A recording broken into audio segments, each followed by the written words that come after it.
Hello friends, welcome to learning sessions. और आज के इस वीडियो में हम बात करने वाले हैं पीपीबी यानी कि principles and practices of banking के बारे में, which is a second exam for the जेआरबी। काफी इंपॉर्टेंट यहां से आपको क्वेश्चंस देखने को मिल जाते हैं फ्रॉम द मॉड्यूल बी, और उसी मॉड्यूल से रिलेटेड हम क्वेश्चंस को कवर करेंगे आज की इस वीडियो में। तो ये पूरी की पूरी सीरीज है जिसमें मॉड्यूल बी के क्वेश्चंस को कवर करने वाले हैं। Already we have covered the series for IEIFS, AFM and RBWM questions।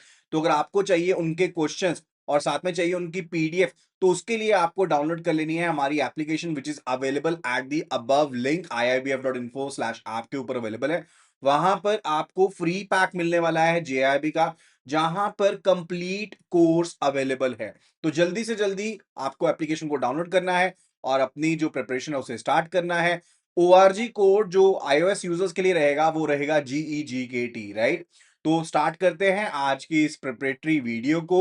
Make sure कि आपने चैनल को जरूर सब्सक्राइब कर लिया हो और बेल नोटिफिकेशन आइकन जरूर प्रेस करें, सो दैट जब हम कोई भी नई वीडियो लेकर के आए आपको उसका नोटिफिकेशन जरूर मिल पाए।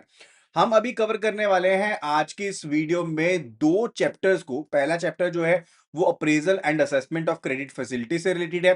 दूसरा चैप्टर प्रिंसिपल्स ऑफ लेंडिंग से रिलेटेड है। दोनों ही चैप्टर्स मॉड्यूल बी के इंपॉर्टेंट चैप्टर्स हैं, राइट। सो वीडियो को एंड तक जरूर गो थ्रू करना। सो चलिए सेशन को करते हैं start. So question one here, it's related to the appraisal and assessment of the credit facilities. So it says a credit manager is evaluating a loan proposal. तो एक credit manager है जो कि लोन प्रपोजल को evaluate कर रहे हैं, where the primary objective is to ensure the sanctioned funds can be recalled promptly if needed, and that the lending activity contributes positively to the bank's earnings. Which core principle of lending of credit evaluation is being prioritized here? तो कौन सा यहां पर principal जो है उसे यहां पर प्रायोरिटाइज किया जा रहा है, उसके बारे में हमने बताना है। Option A it says maximising the loan portfolio and the market share. जो ऑप्शन ए है that is basically not correct. देखो, पोर्टफोलियो ग्रोथ जो होता है वो एक बिजनेस गोल होता है, लेकिन कोई प्राइमरी ऑब्जेक्टिव नहीं है related to the evaluation process, right, जो कि फोकस करता है रिस्क मैनेजमेंट के ऊपर, राइट। सो ऑप्शन बी देखते हैं, that says ensuring the safety and liquidity of funds lent along with the profitability। तो ऑप्शन बी जो है यहां पर दैट इज एब्सोल्युटली करेक्ट, कि हमने बेसिकली देखना होता है कि फंड्स की सेफ्टी एंड लिक्विडिटी बनी रहे एंड प्रॉफिटेबिलिटी के साथ। तो पर्टिकुलरली जो प्राइमरी ऑब्जेक्टिव रहता है वैल्यूएशन का वो यही रहता है कि हमने जो भी फंड्स हम लेंड कर रहे हैं उनको सेफ्टी प्रोवाइड करनी है, लिक्विडिटी प्रोवाइड करनी है, एंड जो भी लोन दिया गया है एंड ये परफेक्टली अलाइन करता है मैनेजर के फोकस के साथ, यानी कि जो फंड्स उनको रिकॉल किया जा सकता है रिस्क मिटिगेशन से रिलेटेड एंड अर्निंग से रिलेटेड। ठीक है, तो option B is absolutely correct. No, let's move toward the question number second. It's related to principles of lending. A construction company requests a bank to issue an undertaking in favor of the government agency। तो एक construction company है, request करती है bank को कि एक undertaking issue करनी है in favour of the government agency, assuring the agency that the company will complete a bridge project as per the contractual terms. कि जो कंपनी है वो कंट्रेक्चुअल टर्म्स के हिसाब से जो ब्रिज का कामकाज है उसको कंप्लीट कर देगी। According to the standard banking classification what type of non fund based facility is this? कौन सी नॉन फंड बेस्ड फैसिलिटी है उसके बारे में हमने बताना है। देखो, कंस्ट्रक्शन कंपनी यानी कि कस्टमर जो है उसका एक कंट्रेक्चुअल ऑब्लिगेशन है कि उसने गवर्नमेंट एजेंसी को एक कंट्रैक्ट किया है। एजेंसी डिमांड करती है एश्योरेंस से बैंक की तरफ से कि कंपनी फेल होती है अगर परफॉर्म करने में तो बैंक जो है उस चीज की भरपाई करेगा, नुकसान की भरपाई करेगा। बैंक एक अंडरटेकिंग दे रहा है कि इसमें पैसे तो नहीं दे रहा बैंक, लेकिन अंडरटेकिंग दे रहा है कि एक कंटिजेंट लाइबिलिटी है बैंक के ऊपर अब, कि अगर ये कस्टमर अपने इस वायदे को पूरा ना कर पाया, ठीक है, तो उस केस में बैंक उसकी पूर्ति करेगा। ठीक है, ये चीज कही जा रही है। So this is basically the form of the bank guarantee, specifically एक परफॉर्मेंस गारंटी है, बिकॉज यहां पर हम कंट्रेक्चुअल टर्म की परफॉर्मेंस को एश्योर कर रहे हैं एंड सिर्फ पेमेंट को एश्योर नहीं कर रहे हैं, राइट। नॉन फंड बेस्ड है क्योंकि इमीडिएट आउटफ्लो तो हुआ नहीं है, एंड वो कंटिजेंट है कि अगर ना किया तो बैंक को भरपाई करनी पड़ेगी। So it's a performance bank guarantee, right. So option देखते हैं। Deferred payment guarantee, no it's not the case. Letter of credit भी नहीं है, डेफर्ड पेमेंट गारंटी भी नहीं है, right. So it's a case of the performance guarantees, option C is absolutely the correct answer. देखो deferred payment guarantee होती है जहां पर मान लो कि आपने एक ही बार में पेमेंट नहीं करनी, मल्टीपल इंस्टॉलमेंट्स में पेमेंट करनी है एंड उस पेमेंट के लिए गारंटी दी जा रही है, राइट? उस पेमेंट के लिए आप किसी की गारंटी लेकर के दे तो उसको डेफर्ड पेमेंट गारंटी कहते हैं। लेटर ऑफ क्रेडिट जो होता है वो एक अंडरटेकिंग होती है on the behalf of the applicant की, राइट? अगर कंप्लायंस प्रेजेंटेशन होगी तो पेमेंट करनी पड़ेगी, वो उस चीज से रिलेटेड है। सो ऑप्शन बी भी नहीं है। फाइनेंशियल गारंटी जो होती है वो बेसिकली किसी रिलेटेड होती है कि अगर पेमेंट करनी है सिंगल पेमेंट से रिलेटेड, कि अगर फेलियर हो गया तो पेमेंट जो है वो बैंक करेगा जिसने अंडरटेकिंग दी है, वो फाइनेंशियल गारंटी है। Now after that let's move toward the question number 3।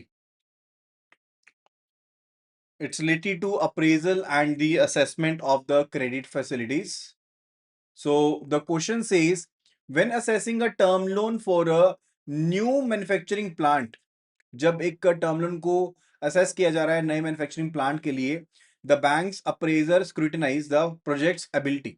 तो बैंक का जो अप्रेजर है वो स्क्रूटिनाइज करता है प्रोजेक्ट की एबिलिटी को कि क्या ये सफिशिएंट जो फ्यूचर प्रॉफिट जनरेट कर पाएंगे एंड कैश फ्लोज जनरेट कर पाएंगे कि वो अपनी डेप्ट ऑब्लिगेशंस को पूरा कर ले, including the interest and principal repayments, right? Which of the 7 C's of the appraisal is most directly being evaluated? तो 7 C's जो कंसेप्ट है उसमें से कौन सी चीज को यहां पर प्रॉपरली चेक किया जा रहा है, किस चीज को प्रॉपरली हम यहां पर गो थ्रू करने वाले हैं, that we need to tell, that we need to answer here. ठीक है, character, cash flows, collateral, conditions, what will be the correct answer in this regard? See if we look at the 7 C's, 7 C, right? तो 7 C से सबसे पहली चीज आती है that is a character, that is a character. Second one, it is a capacity. Third one, it's a capital. Then the fourth one, it is the collateral. Further, we are having the conditions.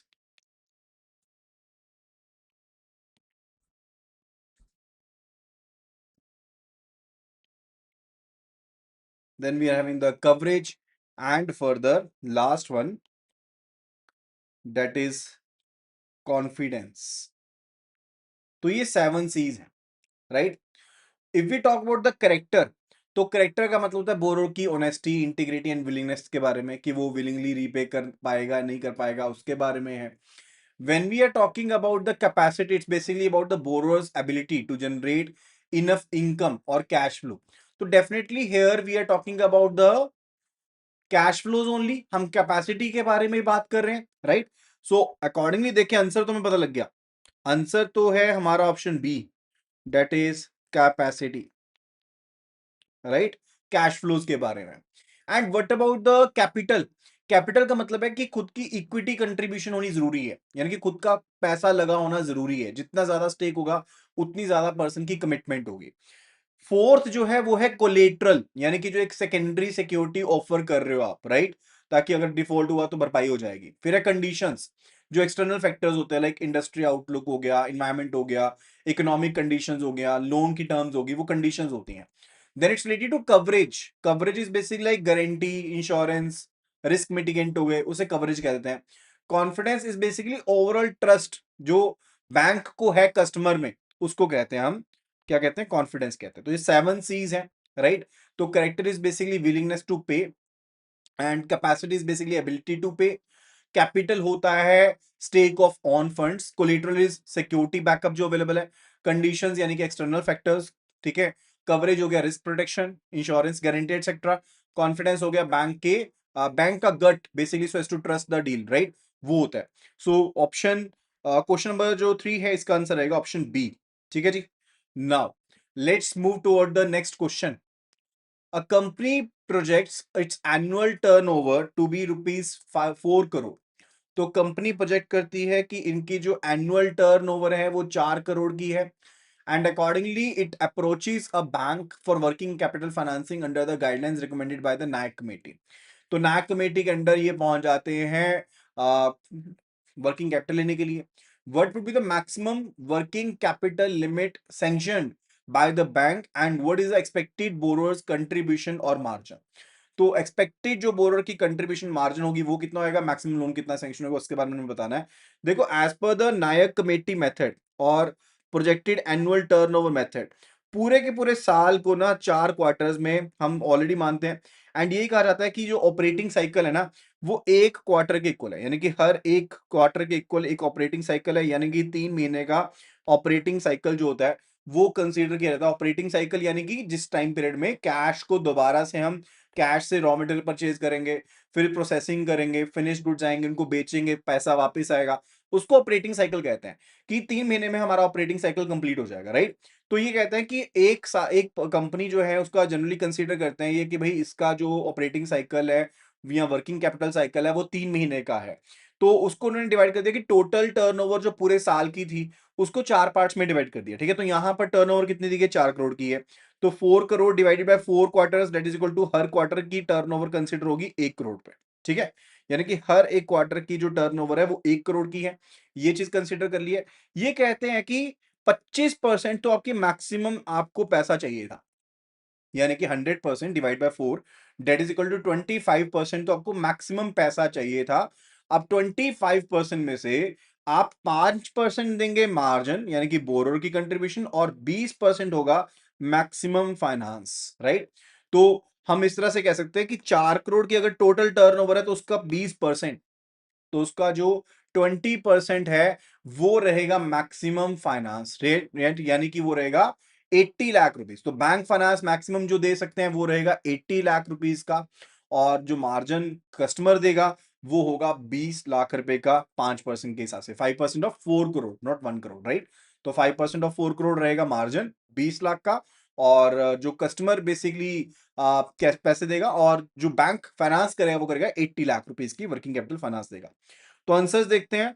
Limit of rupees 1 crore, limit of rupees 80 lakh and margin of 20 lakh rupees, option B is absolutely correct, ठीक है। तो simple सा फंडा है, अगर question आपको exam में आता है तो आपने सिंपल ये गौर करना है कि जितना भी आपको टर्नओवर दिया उसका 20% मैक्सिमम लोन रहेगा और 5% उसका मार्जिन रहेगा, डेट इज इट, ठीक है जी। चलो अभी हम चलते हैं नेक्स्ट क्वेश्चन की तरफ, क्वेश्चन नंबर 5 की तरफ। A corporate entity has total current assets, तो एक कॉर्पोरेट एंटिटी है जिनके टोटल करंट एसेट्स बताए गए हैं। So corporate entity is having the total current assets of rupees 370 lakh and the current liabilities other than borrowings is equal to rupees 150 lakh. If the bank applies the second method of the lending as recommended by the Tandon committee, what is the maximum permissible bank finance and what core principle does this method enforce on the borrower, that we need to answer, ठीक है। तो बहुत simple सा question है, ध्यान में रख के करेंगे, सॉल्व करेंगे, इजी सा क्वेश्चन है। So first of all we must be knowing the methods, ठीक है। मेथड के बारे में पता होना जरूरी है। तो कौन सा मेथड यूज करना है, टंडन कमेटी का मेथड। टंडन कमेटी जो होती है इनका मेथड जो होता है वो हमने बात करनी है। एंड यहां पर हम सेकंड मेथड के बारे में बात करें। कौन से मेथड के बारे में, सेकंड मेथड के बारे में। टोटल 3 मेथड दिए गए थे, 3 मेथड में से 2 मेथड आरबीआई ने एक्सेप्ट किए, थर्ड मेथड जो था उसको आरबीआई ने कह दिया था कि ये तो ऐसे ही है। तो कैलकुलेशन सिंपल रहता है, calculation is very much simpler. अब यहां पर मेथड को समझना जरूरी है सबसे पहले, राइट। उसके बाद हम बात करते हैं, लेकिन उससे पहले कुछ एक टर्म्स उनको देख लेते हैं। First of all the term is MPBF. MPBF होता है मैक्सिमम परमिसिबल बैंक फाइनेंस, जो मैक्सिमम लेंडिंग की जाएगी, right. And if we talk about the method two, method two के केस में जो मार्जिन हम अप्लाई करते हैं, the margin which we apply is 25% of the total current assets. यहां पर टोटल करंट एसेट्स का 25% मार्जिन अप्लाई किया जाता है। एंड इसका जो फॉर्मूला रहता है कैलकुलेशन का, that is very much easier, that is equal to working capital gap minus the margin, that is 25% of the total current assets. This is a formula. Now the question is, what is working capital gap? Working capital gap जो होता है वो किस चीज के equal होता है, that we need to answer. देखो we are having the total current assets, ठीक है। टोटल करंट एसेट अब आपको कितने दिए गए हैं, total current assets are given to be 370 lakh as per the question, right. Further we are having the other current liabilities, other current liabilities are given to be 150 lakh over here. other current liability का मतलब होता है current liability other than the bank borrowing, right? so वो दी गई है 150 लाख के around आपको दी गई है. so लोन कितना दिया जाएगा? the loan would be equal to loan जो वर्किंग कैपिटल गैप है that will be equal to the total current assets minus the working capital gap, sorry minus the other current liabilities. ठीक है, so ये आपके पास बन जाएगा 370 minus 150. 370 minus 150 that is equal to 220. वो आ गया 220 आ गया. And 220 minus 25% of the total current assets. अब टोटल करंट एसेट्स कितने हैं? 370 के इक्वल है. तो 370 का जो हम कैलकुलेशन है वो कर लेंगे, 25% कैलकुलेट कर लेंगे. So easily we can calculate like 25% of 370, that is 92.5. So 220 minus 92.5 that is equal to 127.5. तो ये 127.5 जो आया, this is the maximum permissible bank finance as per the method 2. अब कैलकुलेशन बहुत इजी है, मैं यहां पर आपको स्पेस बना के बताता हूं. So this is the thing just that we need to calculate. Working capital gap is equal to what? working capital gap is equal to the total current assets minus the current liabilities other than bank borrowings. other than bank borrowings यानी कि CC sushi अगर है, OD है, तो उसको पहले निकाल देंगे.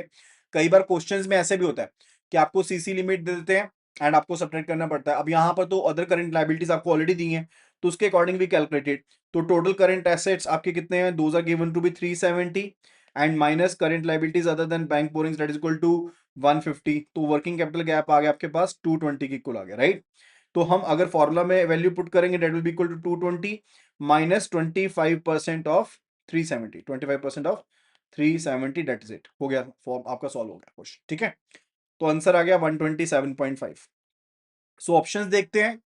Option A it says MPBF is rupees 165 lakh. ये तो गलत हो गया. It enforces at the borrower must fund 25% of the working capital gap. अगर हम ऑप्शन ए को ध्यान से समझने की कोशिश करें ना, तो ये एमपीबीएफ 1 का आपको एग्जांपल दे दिया एमपीबीएफ 1 के हिसाब से. क्योंकि as per the Tandon committee method 1 जो मार्जिन रहता है that is 25% of the working capital gap. Method 1 में जो मार्जिन रहता है वो रहता है 25% of the working capital gap, जबकि मेथड 2 के केस में जो मार्जिन रहता है that is 25% of the total current assets. ठीक है, तो ये गलत हो गया. Option B it says MPBF is rupees 128 lakh. It enforces that the borrower's long-term sources must fund at least 25% of the total current assets. Option B is absolutely true. Option B जो है that is absolutely true, वो बिल्कुल सही है इस case में. ठीक है जी, and that will be the correct answer here. हालांकि पूरा एग्जैक्टली मैच नहीं कर रहा, वो हो सकता है उन्होंने राउंड ऑफ के हिसाब से किया हो, लेकिन that will be the most probable answer over here. ठीक है जी. और एक चीज और है कि एमपीबीएफ जो टंडन कमेटी मेथड 1 है, इसके केस में current ratio, minimum current ratio कितनी होती है? मेथड 2 के केस में जो मिनिमम करंट रेशियो होती है that is being maintained, minimum current ratio that is 1.33:1. ठीक है, और मेथड 1 के केस में जो मिनिमम करंट रेशियो मेंटेन्ड होती है दैट इज 1.17:1. ये मिनिमम करंट रेशियो के बारे में हम बात कर रहे हैं, इसके रिलेटेड भी क्वेश्चन सीधे आ जाते हैं. ठीक है, चलो अभी चलते हैं नेक्स्ट क्वेश्चन के ऊपर. It says according to the regulatory guidelines. अगर हम रेगुलेटरी गाइडलाइंस की बात करें, the marginal cost of fund based lending rate that is MCLR is composed of several key elements, right? That is basically considering several key elements that reflect the bank's cost and required returns. ठीक है, जो bank की cost में required return के बारे में बताते हैं. विच of the following would be considered an external benchmark rate or external market benchmark rather than a direct component used in the calculation of the bank's internal MCLR. देखो, MCLR के अगर हम component की बात करें तो we know that there are 4 components. There are 4 components. कौन से कंपोनेंट है? पहला है marginal cost of funds. One, it is the marginal cost of the funds है. ठीक है, जिसमें cost of borrowings and return on net worth हम शामिल करते हैं. सेकंड जो है that is a negative return or negative carry for cash reserve ratio. CRR जो मेंटेन करता है बैंक, उसके ऊपर तो कोई इंटरेस्ट अर्न नहीं होता, तो उसकी कॉस्ट अलग से पड़ती है, सुनो उसके ऊपर नेगेटिव कैरी होता है. थर्ड जो है that's operating cost. Third one जो है वो ऑपरेटिंग कॉस्ट्स के बारे में है, राइट, जिसमें जो लोन प्रोविजंस हैं उनको शामिल नहीं किया जाता, वो उसके बारे में है. एंड फोर्थ जो है that's a tenor premium.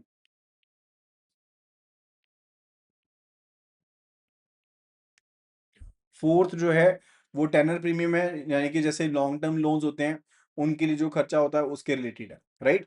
So these are the four things और four components of the MCLR. Marginal cost of funds, जो cost of borrowings plus return on net worth से रिलेटेड है. नेगेटिव कैरी ऑन CRR है, क्योंकि CRR के ऊपर कोई interest earn नहीं होता. ऑपरेटिंग कॉस्ट है, जिसमें हम लॉस प्रोविजंस जो होते हैं उनको एक्सक्लूड कर देते हैं. एंड टेनर प्रीमियम है लॉन्ग टर्म लोन्स के लिए जो होता है, राइट.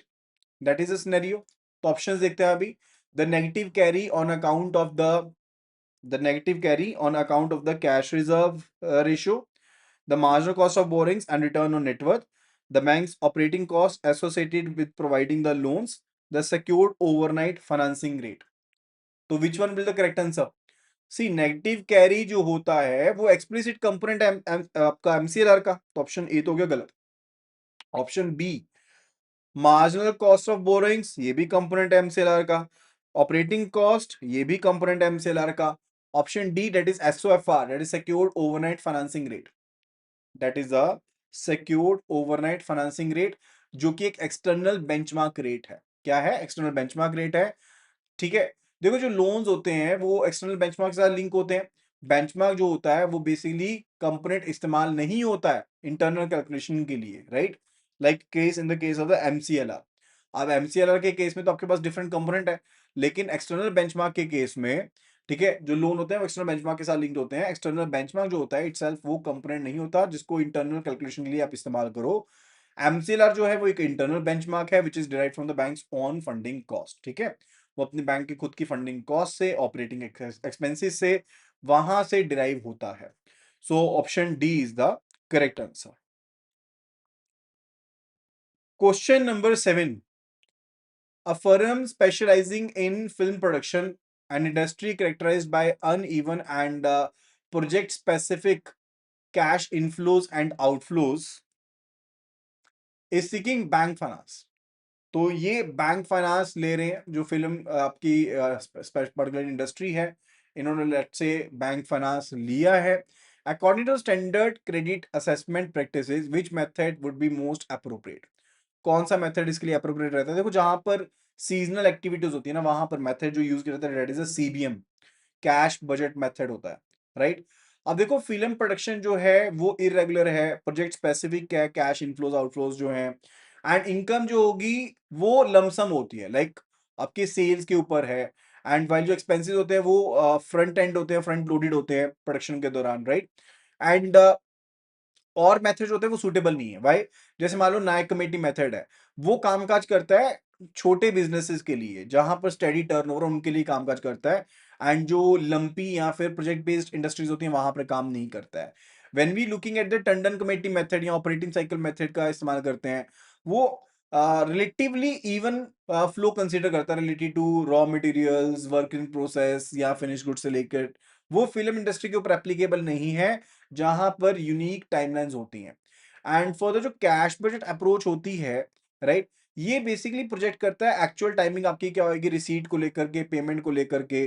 तो बेसिकली ये बैंक को हेल्प करता है कि फाइनेंस को मैच करेंगे with the cash flow gap, यानी कि जब डेफिसिट है, जैसे मान लो कि 3 महीने के टाइम के ऊपर जो कैश इनफ्लो 3 करोड़ है, कैश आउटफ्लो जो 3.5 करोड़ का है, तो डेफिनेटली वो डेफिसिट हो गया ना 50 लाख का, तो उसको हम मैच कर लेंगे और उसके हिसाब से फाइनेंस कर देंगे.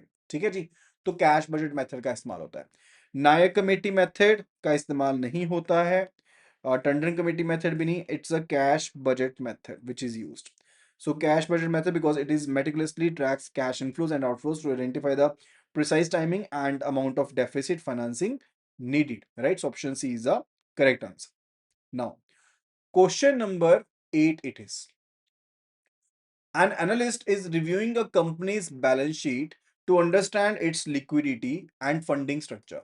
तो एक एनालिस्ट है जो कि एनालाइज कर रहे हैं, रिव्यू कर रहे हैं बैंक की बैलेंस शीट को एंड ताकि वो लिक्विडिटी को, फंडिंग स्ट्रक्चर को अंडरस्टैंड कर पाए.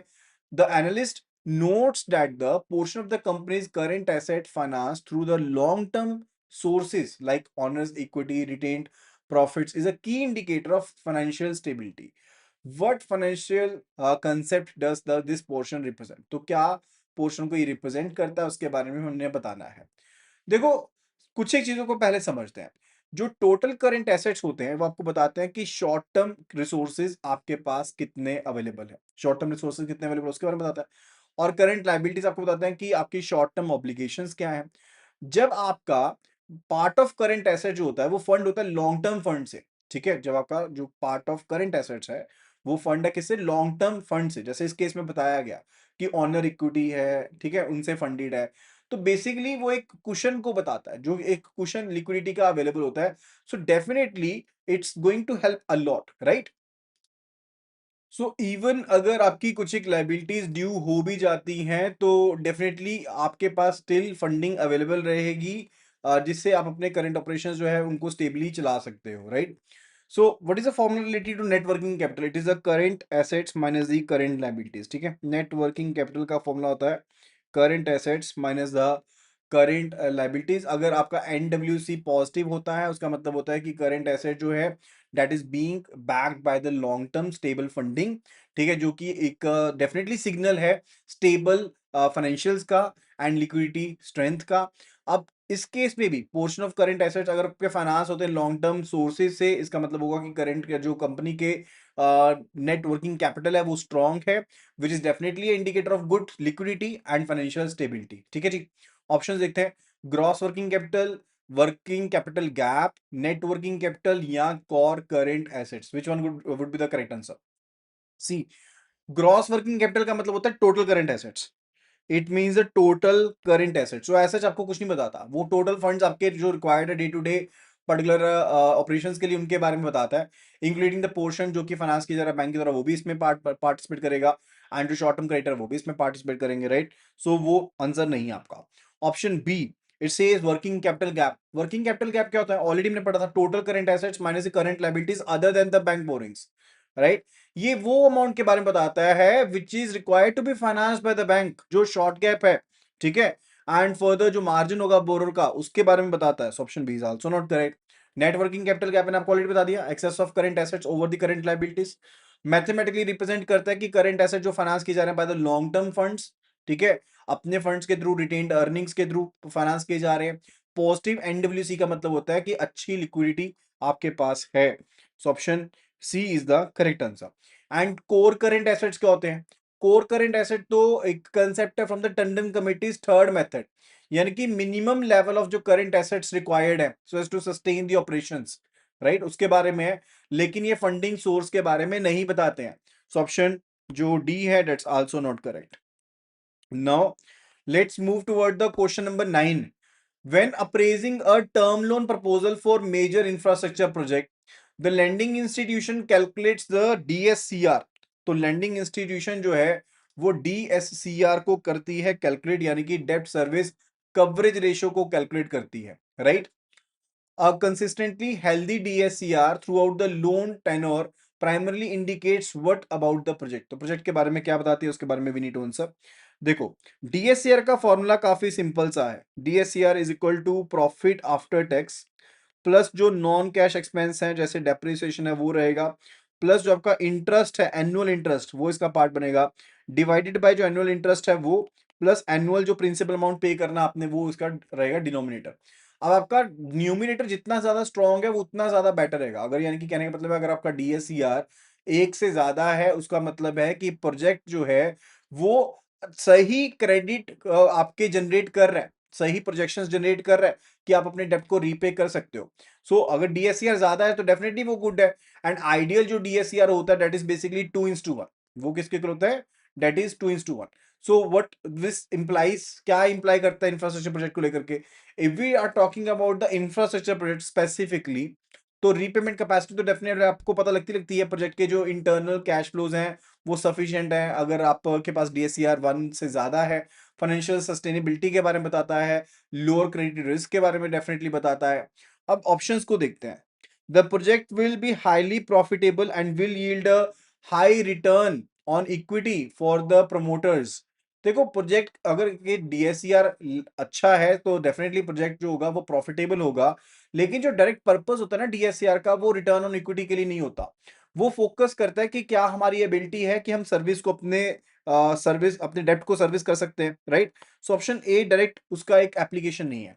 Option B it says the projects assets have a high liquidation value, providing sufficient collateral to the lender. DSCR basically calculate किया जाता है from the cash flow projections, profit से, depreciation से, interest से, कोई डायरेक्ट रिलेशनशिप नहीं है इसका लिक्विडेशन वैल्यू से। Option B is also not correct. Option C it says the project is expected to generate sufficient internal funds to comfortably meet its term loan interest and principal repayment obligations. Absolutely correct. तो option C जो है that is absolutely correct for this case। ठीक है जी, तो option C is the correct answer है। Option C is the correct answer for the question number 9। Now let's move toward the question number 10।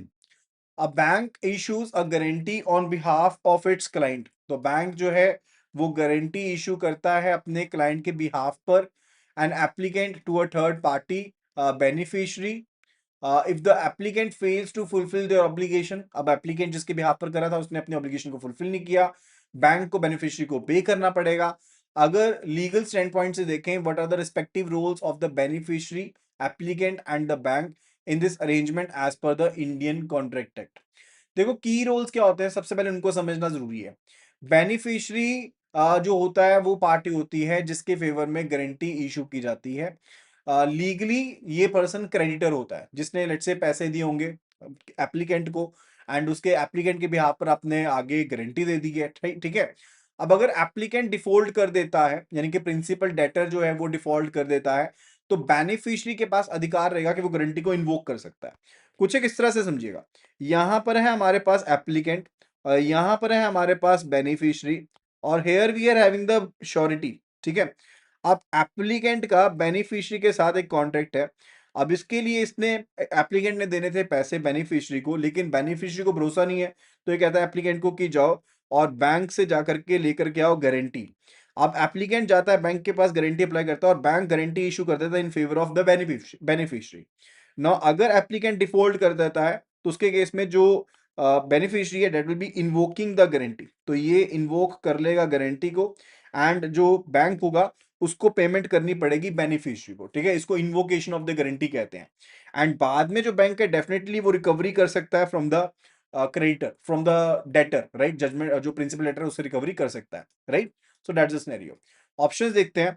अब इस case में कहा गया कि beneficiary is a debtor. Beneficiary क्या है, डेटर है? नो, बेनिफिशियरी तो क्रेडिटर है। So either option B is correct और ऑप्शन डी इज करेक्ट। ये चीज तो क्लियर होगी। एप्लीकेंट डेटर है, applicant yes, applicant is the debtor. Bank की श्योरिटी, यस बैंक की श्योरिटी, तो ऑप्शन जो बी है that is the correct answer है। That is the correct answer here. The question number 11 it says, during the appraisal of a term loan for a greenfield project, the project cost includes expenses related to engaging foreign technicians for plant setup and the subsequent training of local staff abroad. According to the standard project financing principles, how should these specific expenses be treated? तो ये जो specific expenses हैं इनको किस तरह से treat किया जाएगा वो हमने बताना है। एंड एक ग्रीनफील्ड प्रोजेक्ट है जिससे रिलेटेड ये कॉस्ट के बारे में बात की गई है, so we need to answer accordingly. Options दी गई हैं, they should be excluded from the project cost and funded entirely from the promoters capital. तो ऐसा कुछ नहीं है, ये लेजिटिमेट एंड नेसेसरी एक्सपेंसेस हैं, क्योंकि आपने एक प्रोजेक्ट को सेटअप करना है तो डेफिनेटली इसको टोटल कॉस्ट में इंक्लूड कर सकते हैं। सो ऑप्शन ए हो जाएगा गलत। Option B says they should be capitalised as a part of the project cost but also treated as operating expenses. So definitely this is true, because जब expenses करते हो related to foreign technicians को बुला लिया या फिर training करते हो इंडियन टेक्नीशियंस की अब्रॉड में, like these are expenses related to the project cost, लेकिन साथ के साथ इनको ऑपरेटिंग एक्सपेंस भी कंसीडर किया जाता है।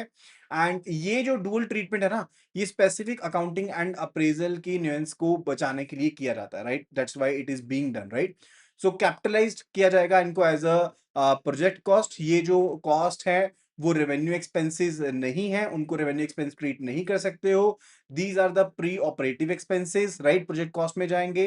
एंड फंडिंग सोर्स की बात करें तो नॉर्मली फाइनेंस किया जाएगा, टर्म लोन के पार्ट की तरह इसको फाइनेंस किया जाएगा, राइट? एंड अगर जो ट्रेनिंग है या टेक्नीशियन कंपोनेंट है वो सिग्निफिकेंट है, तो उसे एक सेपरेट आइटम की तरह आप शोकेस कर सकते हो in the project cost estimate, right? That can be done. So option B is going to be the correct answer.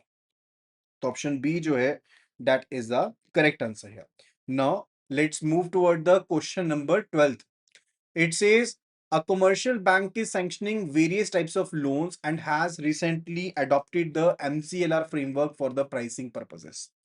तो एक कमर्शियल बैंक है, सैंक्शन कर रहा है अलग अलग तरह के लोन को, एंड रिसेंटली उसने अपने आप को अडॉप्ट किया to the MCLR framework pricing के पर्पस के लिए। Which of the following credit facilities would under the standard regulatory guidelines be exempt from being priced based on the published MCLR, जो MCLR के बेस पर नहीं होंगे? देखो, जो आपके फिक्स्ड रेट लोन्स होते हैं वहां पर एग्जेम्पशन होती है, जहां पर लोन अगेंस्ट डिपॉजिट है वहां पर भी एग्जेम्पशन है। अगर स्टाफ लोन की बात करें, जैसे कंसेशनल स्टाफ हाउसिंग लोन्स हैं, व्हीकल लोन्स हैं, वहां पर भी एमसीएलआर लागू नहीं होगा। जो स्पेशलाइज्ड रीफाइनेंस स्कीम्स होती हैं गवर्नमेंट की by the statutory bodies like NABARD refinance है या सिडबी के द्वारा या एनएचबी के द्वारा, वहां पर भी एग्जेम्पशन होती है, राइट?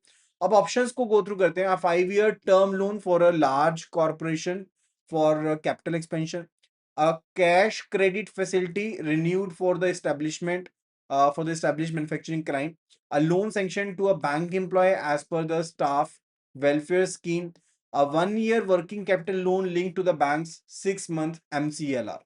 जो 5 साल का एक लोन दे रहे हो बड़े कॉर्पोरेट को, वो तो एक स्टैंडर्ड कॉर्पोरेट टर्म लोन है, तो डेफिनेटली उसको एमसीएलआर के दायरे में हम कवर कर सकते हैं, तो ये तो कवर होगा, right?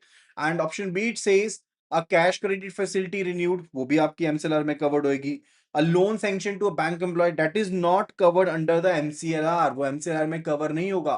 A 1 year working capital link loan link to the banks 6 months MCLR, absolutely correct, ये भी ठीक है। सो हमने ये बताना था कौन सा कवर नहीं होगा, option C is the correct answer here. ठीक है जी, चलिए अभी चलते हैं नेक्स्ट क्वेश्चन पर, question number 13। A credit monitoring team at a bank uses a standardized set of forms known as CMA data to analyze the loan proposal. तो एक क्रेडिट मॉनिटरिंग टीम है बैंक की जो इस्तेमाल करती है कॉम्प्रिहेंसिव सेट ऑफ डाटा का, ठीक है? तो ये जो standardise set of data forms है इसको हम कहते हैं सीएमए डाटा के नाम से जाना जाता है, so as to analyse a loan proposal to get a comprehensive historical and projected view of the company's profitability and the operational efficiency, which specific form would be team primarily referred to? कौन से form को refer करेंगे उसके बारे में हमने बताना है। Related to what? Related to the company's profitability and operational efficiency. See, we are having the 6 type of forms, मैं यहां पर मेंशन भी कर देता हूं so that it's easier to remember. So it is form 1, 2, 3, 4, 5 and 6, ठीक है? So these are the 6 forms here. तो जो फॉर्म 1 है that's basically related to particulars, ये बोरोअर के जो पर्टिकुलर्स होते हैं उनसे रिलेटेड होता है। फॉर्म 2 जो है वो ऑपरेटिंग स्टेटमेंट से रिलेटेड होता है, यानी कि जो पास्ट परफॉर्मेंस एंड प्रोजेक्शंस के बारे में बताएगा। ये हमें बताएगा पास्ट परफॉर्मेंस एंड प्रोजेक्शन, जो कोई भी प्रोजेक्शन है परफॉर्मेंस है उनके बारे में बताएगा। तो उसके अकॉर्डिंग अगर देखें तो डेफिनेटली जो फॉर्म 2 है, फॉर्म 2 जो है that would be the correct answer है, ठीक है? क्योंकि यहाँ पर यही पूछा गया कि जो कंपनी के हिस्टोरिकल एंड प्रोजेक्टेड व्यू के बारे में बताएगा, तो प्रोजेक्शंस के बारे में फॉर्म 2 बताता है, so form 2 will be the answer. अच्छा, फॉर्म 3 जो है that is related to what? Form 3 is related to the analysis of balance sheet, it is related to analysis of the balance sheet, ठीक है जी। And form 4 की बात करें that's basically a comparative statement current assets and liabilities की, ये current assets and जो liabilities हैं उनकी कंपैरेटिव स्टेटमेंट होती है, ठीक है। एंड फॉर्म 5 जो होता है that's basically related to MPBF की कैलकुलेशन होती है। So this is related to MPBF, maximum permissible bank finance की कैलकुलेशन करते हैं उसके हिसाब से। एंड जो फॉर्म 6 होता है that's basically related to fund flow statement, ये फंड फ्लो स्टेटमेंट्स के बारे में होता है। So form 1 is related to particulars, form 2 is related to projections, form 3 is related to analysis balance sheet, form 4 is related to comparison of assets, current assets and current liabilities, form 5 is related to MPBF and form 6 is related to fund flow statement, right? So ये यहाँ पर होता है जिसके through हम calculations करते हैं बताते हैं। So that will be it. So आपको आंसर पता लग चुका है, ऑप्शन 2 जो है यहाँ पर आंसर रहेगा फॉर द क्वेश्चन नंबर 13। चलिए अभी हम चलते हैं क्वेश्चन नंबर 14 की तरफ। The Kannan committee recommendations provided an alternative method for assessing working capital. तो कानन कमेटी ने बताया एक अल्टरनेटिव मेथड बता दिया कि वर्किंग कैपिटल को किस तरह से कैलकुलेट करते हैं particularly for certain type of the industries. What is the fundamental principle behind the cash budget system recommended by this committee. तो कैश बजट सिस्टम के बारे में रिकमेंडेशन जो थी उसके बारे में क्या कहना है उसके बारे में we need to answer. See traditionally जो इंडियन बैंक्स थे ना वो वर्किंग कैपिटल को असेस करते थे, जो टंडन कमेटी की मेथड है ना, मेथड 1 2 3 उनका इस्तेमाल करते हुए कैलकुलेशन करते थे, राइट। एंड इसमें भी टंडन कमेटी के मेथड्स में भी जो मेथड 1 एंड 2 है वो है approved by the reserve bank of India. Method 3 को ड्रॉप कर दिया था आरबीआई ने, राइट। लेकिन जो कानन कमेटी है जो 1997 में इन्होंने रिकमेंड किया कि इंडस्ट्री के हिसाब से, लाइक जो सीजनल इंडस्ट्री है वहां पर ये कहते हैं कि आप जो कैश बजट सिस्टम होगा वो ज्यादा बेनिफिशियल रहेगा, सीबीएम जिसको हम कह देते हैं, ठीक है, कैश बजट मेथड, जहां पर जैसे हमने पढ़ा भी था कि फिल्म इंडस्ट्री से लेकर के फर्टिलाइजर टेक्सटाइल से लेकर के, because that's a seasonal industry, ठीक है। यानी कि जो आप असेसमेंट करते हो वर्किंग कैपिटल रिक्वायरमेंट की वो projected cash inflows and outflows के ऊपर बेस्ड होगी, स्पेसिफिक इंटरवल के ऊपर। लेट्स से आप बैलेंस शीट रेशियोज के ऊपर डिपेंड नहीं करोगे, आप देखोगे एक पर्टिकुलर टाइम पीरियड के ऊपर जो कैश इनफ्लो है कैश आउटफ्लो है वो कितना है, कितना डिफरेंस है, उसके हिसाब से आप कैलकुलेशन करोगे, राइट। तो यही चीज होती है कि जो यूनिट है वो प्रिपेयर करता है अपने एक्सपेक्टेड कैश इनफ्लोस को, एक्सपेक्टेड कैश आउटफ्लोस को, यानी कि एक्सपेक्टेड कैश रिसीट्स कितनी है और कैश पेमेंट्स कितनी है। अब सरप्लस पीरियड के दौरान एंड डेफिसिट पीरियड जो होंगे उनको हम आइडेंटिफाई करेंगे। बैंक जो है पीक डेफिसिट के हिसाब से फाइनेंसिंग कर देगा, ठीक है, पीक डेफिसिट के हिसाब से फाइनेंसिंग कर देगा, that is the funda, right. So option 8 says to ensure the borrower's contribution is at least 5%, ऐसा कोई फंडा नहीं है। ये जो बोरोस कंट्रीब्यूशन है ये तो किसका है, that is something related to 5% की, किस में रहती है, नायक कमेटी मेथड में रहती है। जो नायक कमेटी मेथड है उसमें 5% की रहती है। Option B to calculate the permissible bank finance taking a percentage of working capital gap, this is related to Tandon committee method, MPBF का मेथड है ये, ठीक है, ये एमपीबीएफ का मेथड है। And option C to project all revenue receipts and payments over a period and have the bank finance the maximum cumulative deficit absolutely true, this is related to the CBM method. ये CBM method से related है, यानी कि cash budget method से related है, which was given by the Kannan committee 1997 recommendations, right? So option C is the correct answer for the question number 14. Now let's have a look at the question number 15. Question number 15. A bank is assessing a borrower who has defaulted on a loan. तो bank basically assess कर रहा है एक borrower को जिन्होंने default किया है loan के ऊपर, right. The investigation reveals that the borrower diverted the sanction funds for purposes other than what was stated in the loan agreement despite the business itself being financially viable, ठीक है, चाहे वो business सही से चल रहा है लेकिन जो फंड्स दिए गए थे जिस पर्पस के लिए उस पर्पस का ना इस्तेमाल करते हुए कहीं और पर इस्तेमाल किया गया है। How would this type of default be classified and what does it primarily reflect, and क्या चीज वो रिफ्लेक्ट करेगा उसके बारे में we need to answer.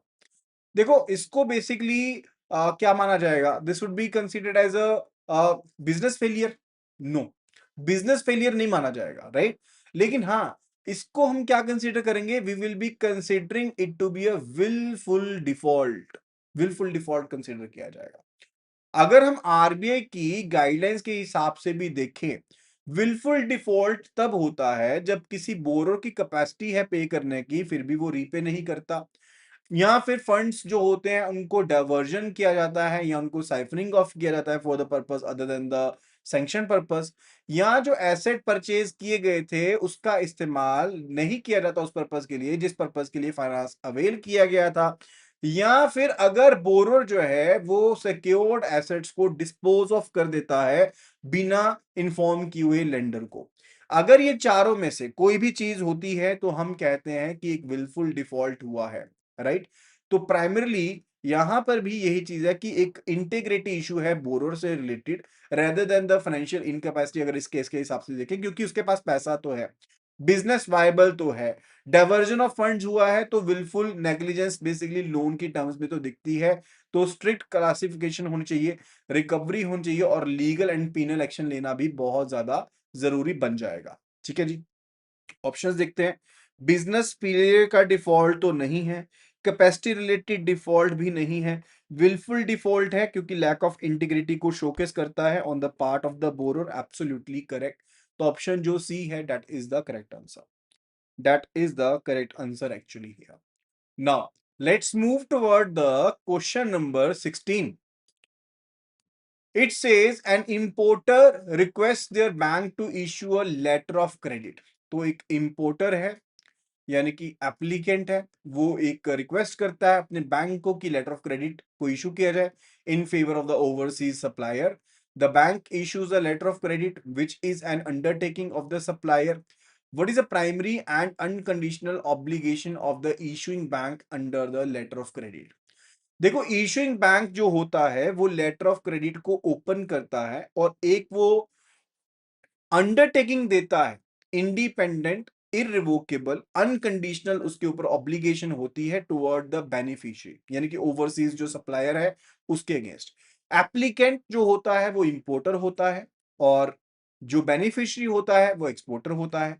Applicant जाएगा बैंक के पास और लेटर ऑफ क्रेडिट को करवाएगा ओपन, जो बैंक ओपन करता है लेटर ऑफ क्रेडिट को उसको ओपनिंग बैंक या इशूइंग बैंक कहते हैं। इस केस में भी वही चीज है। अब ये जो ओपनिंग बैंक है जो लेटर ऑफ क्रेडिट को ओपन कर रहा है ये एक अंडरटेकिंग देता है इंडिपेंडेंट, इररिवोकेबल, अनकंडीशनल ऑब्लिगेशन के साथ कि इन केस अगर कंप्लाइंग प्रेजेंटेशन की जाती है बेनिफिशियरी के द्वारा। कंप्लाइंग प्रेजेंटेशन का मतलब होता है कि जो टर्म्स एंड कंडीशंस मेंशन्ड है लेटर ऑफ क्रेडिट में, अगर उसके हिसाब से सब चीजें की जाती हैं बेनिफिशियरी के द्वारा, तो इशुइंग बैंक जो है वो पेमेंट करेगा, उसकी जिम्मेदारी होगी पेमेंट करने की। ये चीज होती है, राइट, यानी कि लेटर ऑफ क्रेडिट को ऑनर किया जाएगा फॉर द एक्सेप्टेंस और नेगोशिएशन पर्पसेस। वो डिपेंड करता है कि लेटर ऑफ क्रेडिट की टाइप क्या है, प्रोवाइडेड की जो बेनिफिशियरी ने डॉक्यूमेंट प्रेजेंट किए हैं वो स्ट्रिक्टली इन कंप्लायंस है in terms of the terms and conditions of the letter of credit, right. So that's the main thing. So option 8 says to guarantee the quality of the goods। तो quality of goods तो है ही नहीं क्योंकि letter of credit में the banks do deal with the documents and not with the goods, right? So option A is not correct. To make payment to the supplier only after the importer has sold the goods, this is not the thing. To verify the importer has sufficient funds before honoring the documents, no. To make an unconditional payment to the supplier upon presentation of the documents that conform with the letter of credit's terms and conditions, absolutely correct. तो option D जो है that is the correct answer here.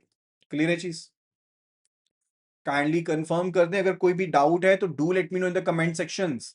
And अगर video पसंद आ रही है तो video को like जरूर करें और वीडियो को शेयर जरूर करें अपने फ्रेंड्स के साथ, कलीग्स के साथ, who are preparing for the particular paper of JAIIB, right. चलिए नेक्स्ट क्वेश्चन पर चलते हैं। A company's financials show an average stock of work in progress of 40 lakh rupees। तो वर्क इन प्रोग्रेस जो है वो 40 लाख का है। एनुअल कॉस्ट ऑफ प्रोडक्शन जो है वो 720 लाख की है। Based on the standard formula for computing the operating cycle, what is the WIP conversion period for this company assuming a 360 day year. अगर 360 दिन का साल मानते हैं तो उसके हिसाब से WIP कन्वर्जन पीरियड कितना होगा, that we need to answer. ये चीज हमने कैलकुलेट करनी है एंड बतानी है। सो WIP कन्वर्जन का फॉर्मूला क्या होता है? What is the formula related to the WIP conversion? Kindly do let me know at the earliest. WIP conversion, if we look at what is the formula, देखो अगर हम WIP कन्वर्जन की बात कर रहे हैं तो ये सिंपल फॉर्मूला याद रख लो, WIP conversion that would be equal to average WIP inventory, जो आपकी एवरेज इन्वेंट्री है वर्क इन प्रोग्रेस की, राइट, वो इन्वेंट्री हो जाएगी, divided by annual cost of production, divided by annual cost of production, multiply by हो जाएगा 360 के साथ, number of days in year के साथ, दैट इज इट। अब आपको एवरेज WIP कितना दिया हुआ है, that is given to be 40 lakh, तो ये 40 हो गया, and annual cost of production कितना दिया है, that is given to be 720 lakhs, तो ये 720 हो गया, मल्टीप्लाई बाय हो जाएगा 360, सो ये 1 2 20, सो इट इज 20 डेज, कितना आ जाएगा ये, 20 डेज आ जाएगा, ठीक है। तो WIP कन्वर्जन पीरियड जो होगा कंपनी का वो 20 दिन का है, that is for 20 days here, right. तो किस तरह से कैलकुलेट करते हैं, by dividing the average stock of WIP with the average cost of production के साथ कर देते हो divide, and that basically you need to mean calculate कि किस तरह से आप कैलकुलेशन करते हो। क्लियर है जी चीज, ठीक है जी। तो आंसर जो आएगा that is option B, 20 days. Now let's move toward the next question. Question number 18. So, question number 18, it says a corporation is importing heavy machinery from Germany, right? And has agreed that the supplier to pay purchase price in 8 equal quarterly installments after the machinery is shipped. After the machinery ship 8 equal जो quarterly instalments है उसमें payment की जाएगी, to provide assurance to the German supplier for this stream of future payments, what specific type of non fund based facility should be corporations bank issue. तो corporation का जो bank है वो किस तरह की फैसिलिटी को इशू करेंगे, performance guarantee, stand by letter of credit, financial guarantee, या फिर डेफर्ड पेमेंट गारंटी। देखो परफॉर्मेंस गारंटी इशू की जाती है उन सिनेरियोज में जहां पर किसी चीज से रिलेटेड परफॉर्मेंस हो, लेट से कंप्लीशन करनी हो किसी कंट्रेक्चुअल टास्क की, लेट से कंस्ट्रक्शन करनी है ब्रिज की, यहां पर कोई फाइनेंशियल ऑब्लिगेशन से रिलेटेड नहीं है, ठीक है, तो definitely it's not the case of the performance guarantee. Stand by letter of credit जो होती है that is equivalent to the bank guarantee, वो बैंक गारंटी का इक्विवेलेंट माना जाता है, right. But here in this case it's not related to single amount of money जिसके लिए गारंटी देनी है, it's related to stream of inflows, total 8 quarterly installments हैं जिनके लिए गारंटी देनी है, so option B is also not going to be the correct answer. Financial guarantee भी सफिशिएंट नहीं है क्योंकि फाइनेंशियल गारंटी सिर्फ एक आपके अमाउंट को सिक्योर करती है, यहां पर 8 बार पैसा आना है, सो अकॉर्डिंगली जो आंसर होगा that is going to be option D, that is deferred payment guarantee. So answer is going to be option D, that is a deferred payment guarantee. Deferred payment guarantee जो होती है वो scope of payments को cover करती है। Let's take the case that we are having the payments which are to be given on multiple instances, यहां पर भी ये चीज है ना कि हर एक क्वार्टर के बाद पेमेंट करनी है, 8 टोटल क्वार्टरली पेमेंट्स हैं, तो एक पेमेंट की गारंटी नहीं कर रहे, here the payment is to be guaranteed for the 8 different instances, right. So answer would be deferred payment guarantee, option D will be the correct answer, right. चलिए अभी चलते हैं नेक्स्ट क्वेश्चन के ऊपर। It's the question number 19, it's related to the appraisal and assessment of the credit facilities. So it says, in the process of credit appraisal, after gathering all necessary information and documents from a potential borrower, a banker must undertake a critical validation step. What is the most crucial skill a bank must employ during the stage to ensure robust assessment? क्या चीज करनी होती है, सबसे crucial चीज किस बारे में होती है, that we need to answer. The key skill required is basically क्या होता है, that is the credit analysis, वो होता है एनालिसिस करना, जजमेंट करना, यानी कि जो एनालिटिकल स्किल्स हैं वो अप्लाई करने होते हैं, प्रोफेशनल जजमेंट अप्लाई करनी होती है ताकि हम जो इन्फॉर्मेशन है उसको वैलिडेट कर पाए, जो भी रिस्क है उनको आइडेंटिफाई कर पाए, एंड अगर कोई इनकंसिस्टेंसी लगती है या फिर मिस रिप्रेजेंटेशन लगती है उसको आइडेंटिफाई कर पाए। So what is to be done, क्या क्या चीजें करनी पड़ेंगी? हमें फाइनेंशियल एनालिसिस करना पड़ेगा, we are to go for the ratio analysis. अलग अलग रेशियोज देखो कि क्या ये बेंचमार्क को सेटिस्फाई कर रही नहीं कर रही है। ट्रेंड एनालिसिस देखना पड़ेगा, कैश फ्लो की इवेल्युएशन करनी पड़ेगी। हमें रिस्क आइडेंटिफाई करना होता है, like we are to check the business details, financial, managerial, industrial risk, सभी को चेक करना पड़ेगा। इंटीग्रिटी असेसमेंट करनी पड़ती है, यानी कि देखो क्रॉस चेकिंग करनी पड़ती है मार्केट एंड इंटेलिजेंस के साथ। सिबिल को चेक कर सकते हो, क्रिलिक आरओसी फाइलिंग्स को देख सकते हो। And prudence and scepticism is also there, like आपको सिर्फ और सिर्फ डॉक्यूमेंट्स को नहीं देखना, एंड जो अनयूजुअल ट्रेंड्स हैं, गैप्स हैं, उनको भी क्वेश्चन करना होता है, right? That is basically required, क्योंकि ये चीज काफी ज्यादा इंपॉर्टेंट होती है, so as to make sure कि जो ये प्रपोजल है वो वायबल रहे, एंड जो रीपेमेंट कैपेसिटी है वो रियलिस्टिक हो, ऐसा ना हो कि सब चीजें प्रोजेक्शन में हो, एंड जो पर्टिकुलर बैंक है वो बचा रहे toward the wilful default, diversion of funds ना हो, ओवर फाइनेंसिंग ना हो जाए, ठीक है? तो वो चीजें काफी करनी जरूरी होती है। So those are the main things, right? Options देखते हैं। The ability to negotiate a higher interest rate, देखो ability to negotiate higher interest rate जो होता है वो लेटर स्टेज में आती है, एंड ये तो कमर्शियल एस्पेक्ट है, कोई बेसिकली वैलिडेशन का पार्ट नहीं है कि आप इंटरेस्ट रेट कम दोगे तो आप वैलिडेट कर दोगे, that's not the case, option is wrong. Option B it says the ability to distinguish between relevant and irrelevant pieces of information, absolutely correct, क्योंकि आप वैलिडेशन कर रहे हो तो आपके पास क्या चीज रेलेवेंट है, क्या चीज इरेलेवेंट है, उसके बीच में डिफरेंस देखना काफी ज्यादा जरूरी बन जाता है। Option C, the ability to complete the field verification process in the shortest possible time, देखो efficiency is very much required, efficiency definitely बहुत ज्यादा रिक्वायर्ड होती है, लेकिन थॉरोनेस एंड क्वालिटी जो होती है वो ज्यादा इंपॉर्टेंट रहती है rather than the speed. So it's not just related to कि आप सिर्फ ये देखो कि मिनिमल टाइम में आप चेकिंग कर लो, but it is very much required कि वो थॉरली होनी चाहिए। Option D says the ability to ensure that all the documents are photocopied and archived according to the internal policy. देखो आर्काइविंग जो होता है वो एक एडमिनिस्ट्रेटिव टास्क है जो कि अप्रेजल के बाद होता है, राइट? जो अप्रेजल के बाद होता है, एंड फर्दर वो इंटेलेक्चुअल प्रोसेस का पार्ट नहीं है जिसके थ्रू आप क्रेडिट प्रोसेस को, क्रेडिट अप्रेजल को वैलिडेट करते हो, right? So option D is not the correct answer. Now it's related to the question number 20th which is for the principles of lending। तो principles of lending से related है।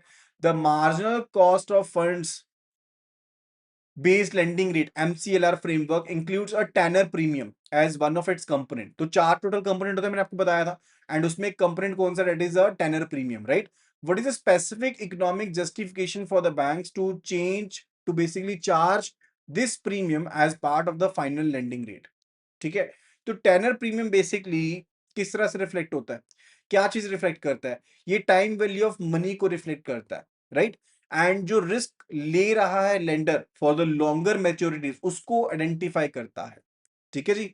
तो इसमें interest rate risk and liquidity risk भी शामिल है। अब जितना लॉन्ग टर्म होगा लोन का, डेफिनेटली बैंक के ऊपर अनसर्टेनिटी बढ़ जाएगी कि फ्यूचर में इंटरेस्ट रेट मूवमेंट कैसी होगी नहीं होगी, वी डोंट नो, तो इंटरेस्ट रेट रिस्क बढ़ गया।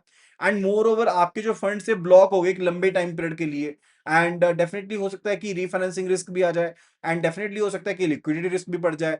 तो प्रीमियम जो होता है वो कंपनसेट करता है इस एडिशनल रिस्क को, ठीक है? अब लिक्विडिटी प्रीमियम है, क्यों लिक्विडिटी प्रीमियम है? बिकॉज बैंक जनरली क्या करते हैं, जो डिपॉजिट्स उठाते हैं वो शॉर्ट टर्म ड्यूरेशन से उठाते हैं। मान लो अपने एक बैंक ने एक होम लोन दिया 20 साल के लिए, लेकिन बैंक के पास जो एवरेज एफडी की मैच्योरिटी है लेट्स से वो 5 साल की है, तो 5 साल के बाद बैंक को तो पैसे वापस करने पड़ेंगे अगर वो आगे रिन्यू नहीं करवाते, तो वो एक रिस्क बन जाता है। दैट इज वाई ये एक लिक्विडिटी प्रीमियम बैंक चार्ज करता है so as to compensate, right? And further opportunity cost भी तो लॉक हो जाती है। अब बैंक आज की डेट में हाउसिंग लोन दे रहा है 8% के ऊपर, 9% के ऊपर, तो बैंक हो सकता है कि आगे 5 साल के बाद 11% के ऊपर लोन दे पाए, तो बैंक की वो अपॉर्चुनिटी कॉस्ट भी जो होगी वो लॉक हो गई है, राइट? सो ये मेजर फैक्ट होते हैं, ये सेक्रीफाइस है, उस सेक्रीफाइस के लिए कंपनसेशन बैंक लेता है। So let's have a look at the options. Option 8 says to cover the administrative and the cost associated with the originating and servicing of the loan। जो ये बेसिकली आपको cost बताएगी ना, this is related to operating cost, ये operating cost के बारे में है, but not related to the tenor premium, right? तो ये अलग एक कंपोनेंट उसके बारे में है। Option B it says to compensate the bank for higher credit risk associated with the borrowers in specific industries. अब बोरोअर स्पेसिफिक जो क्रेडिट रिस्क होता है वो typically basically credit risk spread के थ्रू होता है, that is through the credit risk spread, not through the tenor premium, right? Specific industry related है ना। Option C to account for the cost of maintaining nil return, वो तो negative carry for the CRR है, that is another component, that is the not option B, option C, that is for the negative carry of CRR, वो उसके लिए होता है। So option C is also not correct.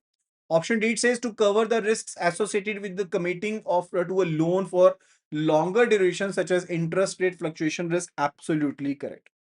बिल्कुल सही है, risk associated आपके कि आपने लॉन्गर ड्यूरेशन के लिए लोन दिया तो इंटरेस्ट रिस्क भी इंपोज हो सकता है, तो उससे बचाने के लिए पर्टिकुलरली आप चार्ज करते हो tenor premium, right? So option D is absolutely the correct answer. Now let's move toward the question number 21st। A bank decides to shift its lending policy for a particular borrower from the Tandon Committee first method to the second method। तो bank basically decide करता है कि जो उसकी financing policy थी ना एक borrower के लिए वो टंडन कमेटी के मेथड 1 से मेथड 2 की तरफ हम ले आए, right? What is the most direct and certain consequences of this shift on the borrower's financial position and the bank's exposure? तो क्या इम्पैक्ट पड़ेगा? Let's have a look at the options. The maximum permissible bank finance will increase और decrease. देखो, MPBF method 1,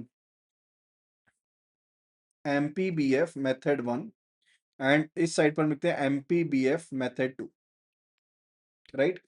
इसका formula होता है MPBF का, that is a working capital gap minus 25% of the working capital gap, ये formula है। और method 2 का जो फॉर्मूला है that is actually equal to working capital gap minus 25% of the total current assets, right? अब in this scenario, if we calculate the current ratio after the MPBF, वो आती है 1.17:1, जबकि करंट रेशियो MPBF मेथड 2 के case में आती है 1.33:1, right? तो कंपोनेंट जो होता है that is always more in case of method 1। Method 1 के केस में कंपोनेंट ज्यादा होता है, यानी कि लोन का क्वांटम ज्यादा होता है। इस केस में मार्जिन कंपैरेटिवली कम है, इस केस में मार्जिन कंपैरेटिवली जो होता है वो ज्यादा होता है। ये चीज समझनी पहली ज्यादा जरूरी है, राइट? सो एमपीबीएफ मेथड आया था, टंडन कमेटी ने इंट्रोड्यूस किया गया था 1974 में। सेकंड मेथड जो था वो लार्ज बोरोर के लिए था, ठीक है, for the large borrower purposes. अब मैंने आपको ऑलरेडी क्रक्स बता दिया कि जो मैक्सिमम बैंक फाइनेंस था that was 75% of the WCG, but in case of the method 2 आप टोटल जो करंट एसेट्स है उसका 25% एज मार्जिन ब्रिंग करते थे, which is much more, right? तो डेफिनेटली इन केस अब यहां पर अगर देखें क्वेश्चन के हिसाब से तो आप मेथड 1 से मेथड टू की तरफ जा रहे हो, तो यानी कि जो मार्जिन अमाउंट था that is now going to increase, margin जो होगा वो इंक्रीज कर जाएगा। तो बैंक फाइनेंस का जो कंपोनेंट होगा वो डेफिनेटली इंक्रीज कर जाएगा। तो बैंक की फाइनेंशियल पोजीशन के ऊपर और बैंक के एक्सपोजर के ऊपर क्या फर्क पड़ेगा?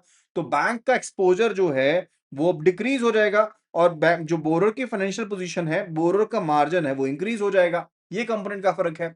तो MPBF will increase, is it so? No, MPBF तो डिक्रीज होगा, तो ऑप्शन ए है गलत। Option B the borrowers required margin that is net working capital will decrease, तो बोरोअर का मार्जिन भी इंक्रीज होगा, ये भी गलत हो गया। Option C the maximum permissible bank finance will decrease and the current ratio is expected to improve at least 1.33:1, absolutely correct, बिल्कुल सही है। तो मैंने आपको ऑलरेडी बता दिया कि एमपीबीएफ का जो कंपोनेंट है वो कम होने वाला है और साथ ही साथ जो करंट रेशियो है वो इंप्रूव भी होगी और बोरोर का जो मार्जिन है वो भी इंक्रीज होगा। Option D it says working capital gap will decrease, working capital gap के ऊपर कोई इंपैक्ट नहीं है, वो सेम ही रहने वाला है, either we are method 1 method 2। Now let's have a look at the question number 21। Let's have a look at the question number 22, not 21. It says a client informs their bank that they need to import raw material worth rupees 2400 lakh। तो एक client है वो inform करता है अपने banker को कि उन्होंने इंपोर्ट करना है मटेरियल को जो कि अमाउंट है 2400 लाख रुपए का एनुअली क्रेडिट के ऊपर against a total projected consumption of 3000 lakhs. The lead time for advising the LC is 10 days, shipment takes 20 days, and supplier offers a credit for 30 days. What is the total duration for which the letter of credit will need to be active, and what is the required letter of credit limit? और letter of credit की limit क्या required रहेगी, उसके बारे में भी we need to answer, उसके बारे में भी हमने बताना है. ठीक है जी. तो let's have a look at the things and उसके हिसाब से करते हैं चीजों को सॉल्व. तो फर्स्ट थिंग फर्स्ट हम चीजों को लिख लेते हैं. पहली चीज जो दी गई है that's given related to the annual consumption. तो एनुअल कंजम्पशन जो है वो होता है मैक्सिमम अमाउंट जो आपको रिक्वायर्ड है वो है 3000 लाख का. और जो इंपोर्ट्स आपने करने हैं एलसी के थ्रू, ठीक है, एलसी के थ्रू इंपोर्ट्स करने हैं वो करने हैं 2400 लैक्स के. अब लीड टाइम जो है लेटर ऑफ क्रेडिट को एडवाइस करने के लिए जो टाइम लग रहा है, लीड टाइम यहां पर दिया गया है 10 डेज का. If I am not wrong, let me check that. Lead time दिया गया है 10 दिन का. और शिपमेंट यानी कि ट्रांजिट टाइम जो है, शिपमेंट टाइम जो दिया गया है वो दिया गया है 20 डेज का. और साथ में यूसेंस पीरियड भी दिया गया, यानी कि जो जिस पीरियड के लिए जो क्रेडिटर है वो पैसा उधार पर दे रहा है, सेलर वो दे रहा है 2 महीने के लिए, महीने के लिए, नॉट 2 मंथ्स, 30 डेज के लिए दे रहा है वो 30 डेज के लिए दे रहा है, राइट. एंड फर्दर स्टैंडर्ड जो हम कैलकुलेशन के लिए यूज करते हैं वो नंबर ऑफ डेज यूज करते हैं 360. ये चीज ध्यान रखेंगे जब एक्सपोर्ट्स की बात करते हैं. अब आपकी लेटर ऑफ क्रेडिट कितने टाइम के लिए एक्टिव रहेगी? सो एक्टिव ड्यूरेशन किसकी इक्वल रहेगी?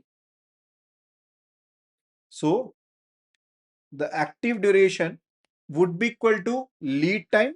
लीड टाइम कितना है? 10 दिन का. प्लस शिपमेंट टाइम वो है 20 डेज का. प्लस यूसेंस पीरियड 30 डेज का. तो टोटल 60 डेज आपकी एलसी का एक्टिव टाइम होने वाला है, राइट. आपकी एलसी जो है 60 दिन के लिए एक्टिव रहेगी.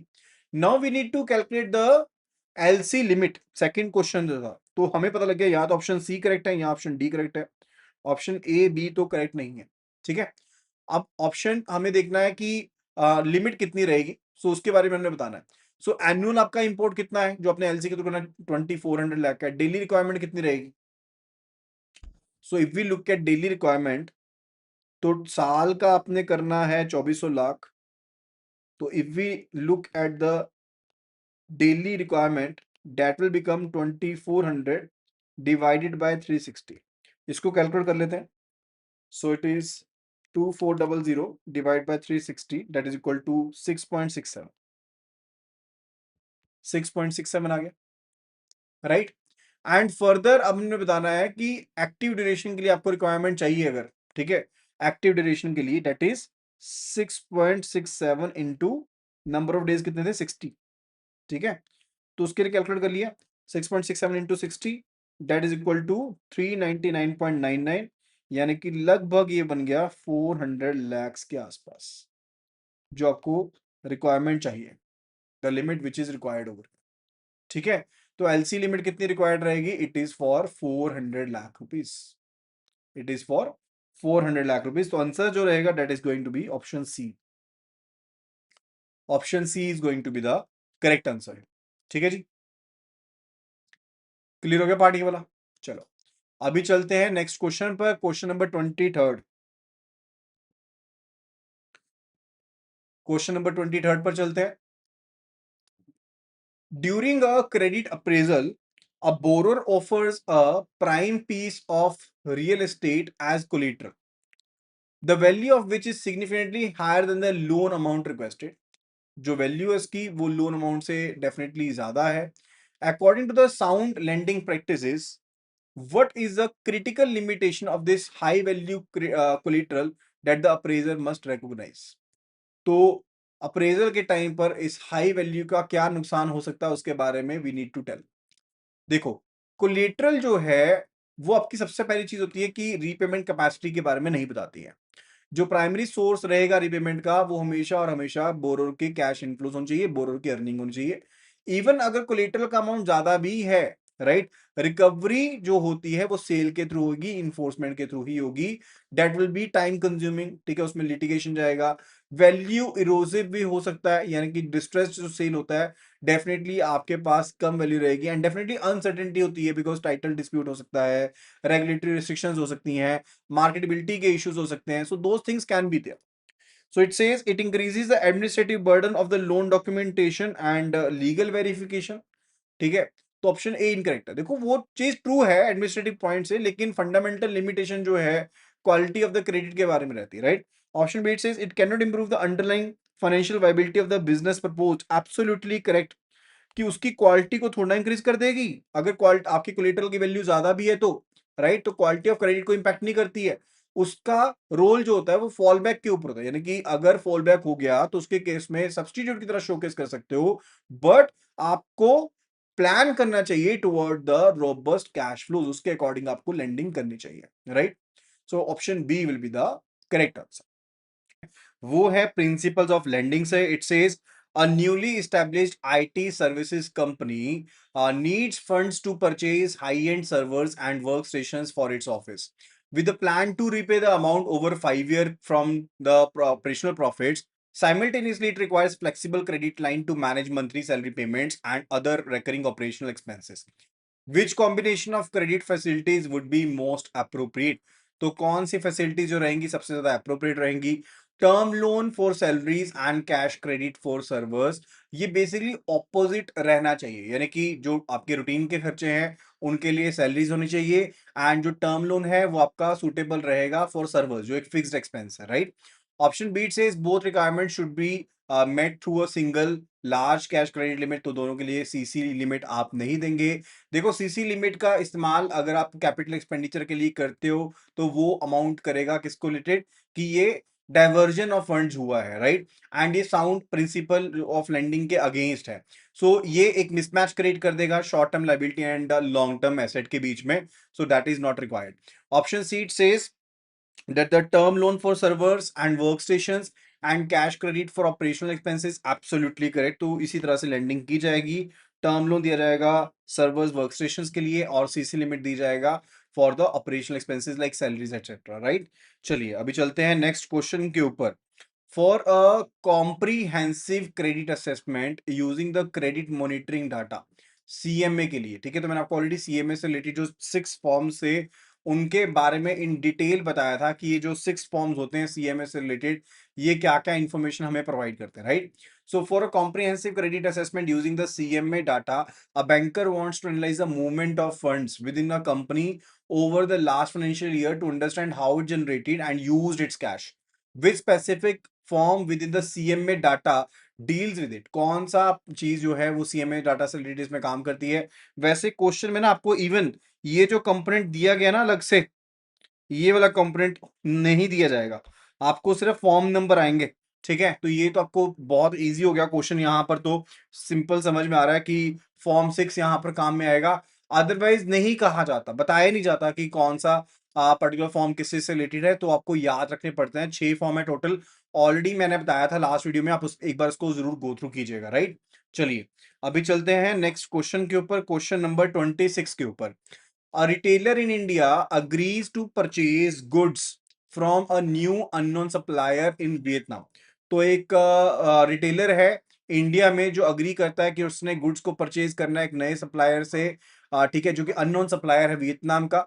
The Vietnamese supplier is unwilling to ship the goods without an upfront assistance of payment, and which banking instrument should Indian retailer arrange to provide the supplier with binding conditional promise to payment from the bank contingent on the shipment of goods? तो कौन सी चीज इसमें रहेगी? Which would be the correct answer? Options आपको दी गई हैं, letter of credit, performance guarantee, financial guarantee, financial bank guarantee, या फिर सीसी अकाउंट। देखो लेटर ऑफ क्रेडिट इसी पर्पस के लिए होती है, मैं आपको ना एक बार वर्किंग बताता हूं। यहां पर होता है लेट्स से एक है आपके पास इंपोर्टर, लेट्स जस्ट एज्यूम कि ये इंपोर्टर है, और यहां पर है एक्सपोर्टर, यहां पर है बैंक किसका, एक जो इशूइंग बैंक है, ठीक है, और यहां पर है एडवाइजिंग बैंक, और इसके अलावा एक रहेगा नेगोशिएटिंग बैंक रहेगा, ठीक है। ये सभी पार्टीज मैंने ड्रॉ कर रही हैं, अब इनके बारे में फटाफट आपको बता देता हूँ। सो सबसे पहले यहाँ पर है इंपोर्टर, इंपोर्टर जो सामान को इंपोर्ट करेगा, ठीक है जी। और यहाँ पर है एक्सपोर्टर जो सामान को बाहर से भेजेगा, जो वियतनाम में पर्सन बैठा वो हो गया, राइट। इन दोनों के बीच में मेन कॉन्ट्रैक्ट होगा कि हाँ भाई इतने पीस लेने हैं, इतने पीस देने हैं, उनसे रिलेटेड होगा। अब इंपोर्टर, क्योंकि एक्सपोर्टर को भरोसा नहीं है इंपोर्टर के ऊपर, और इंपोर्टर को भी ये चीज है कि कहीं ये ना हो कि मैं पैसे दे दूं और बाद में मुझे गुड्स ना मिले, तो इंपोर्टर जाएगा अपने बैंक के पास जिसको हम कहते हैं ओपनिंग बैंक, ठीक है। ये रहेगा ओपनिंग बैंक, या फिर इसको हम कहते हैं इशूइंग बैंक के नाम से भी जानते हैं, we also name it to be the issuing bank. Issuing bank या ओपनिंग बैंक एक ही बात है। इशूइंग बैंक होता है जो लेटर ऑफ क्रेडिट को इशू करता है या फिर लेटर ऑफ क्रेडिट को ओपन करता है।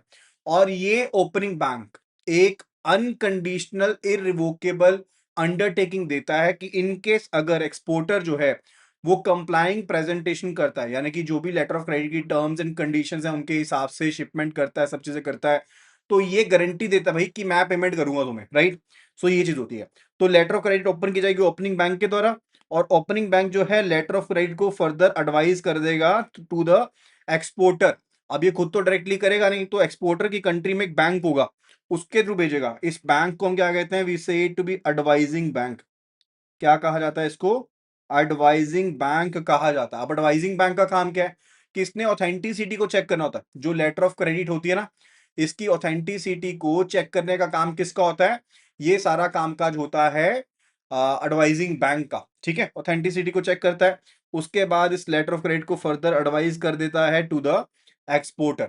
एक्सपोर्टर लेटर ऑफ क्रेडिट को अच्छे से गो थ्रू करता है, देखता है कि सभी चीजें जो मेन कॉन्ट्रैक्ट था इनके बीच में, क्या सभी चीजें मेन कॉन्ट्रैक्ट के हिसाब से मेंशन्ड है कि नहीं है, वो सब चीजें देखते हैं यहाँ पर।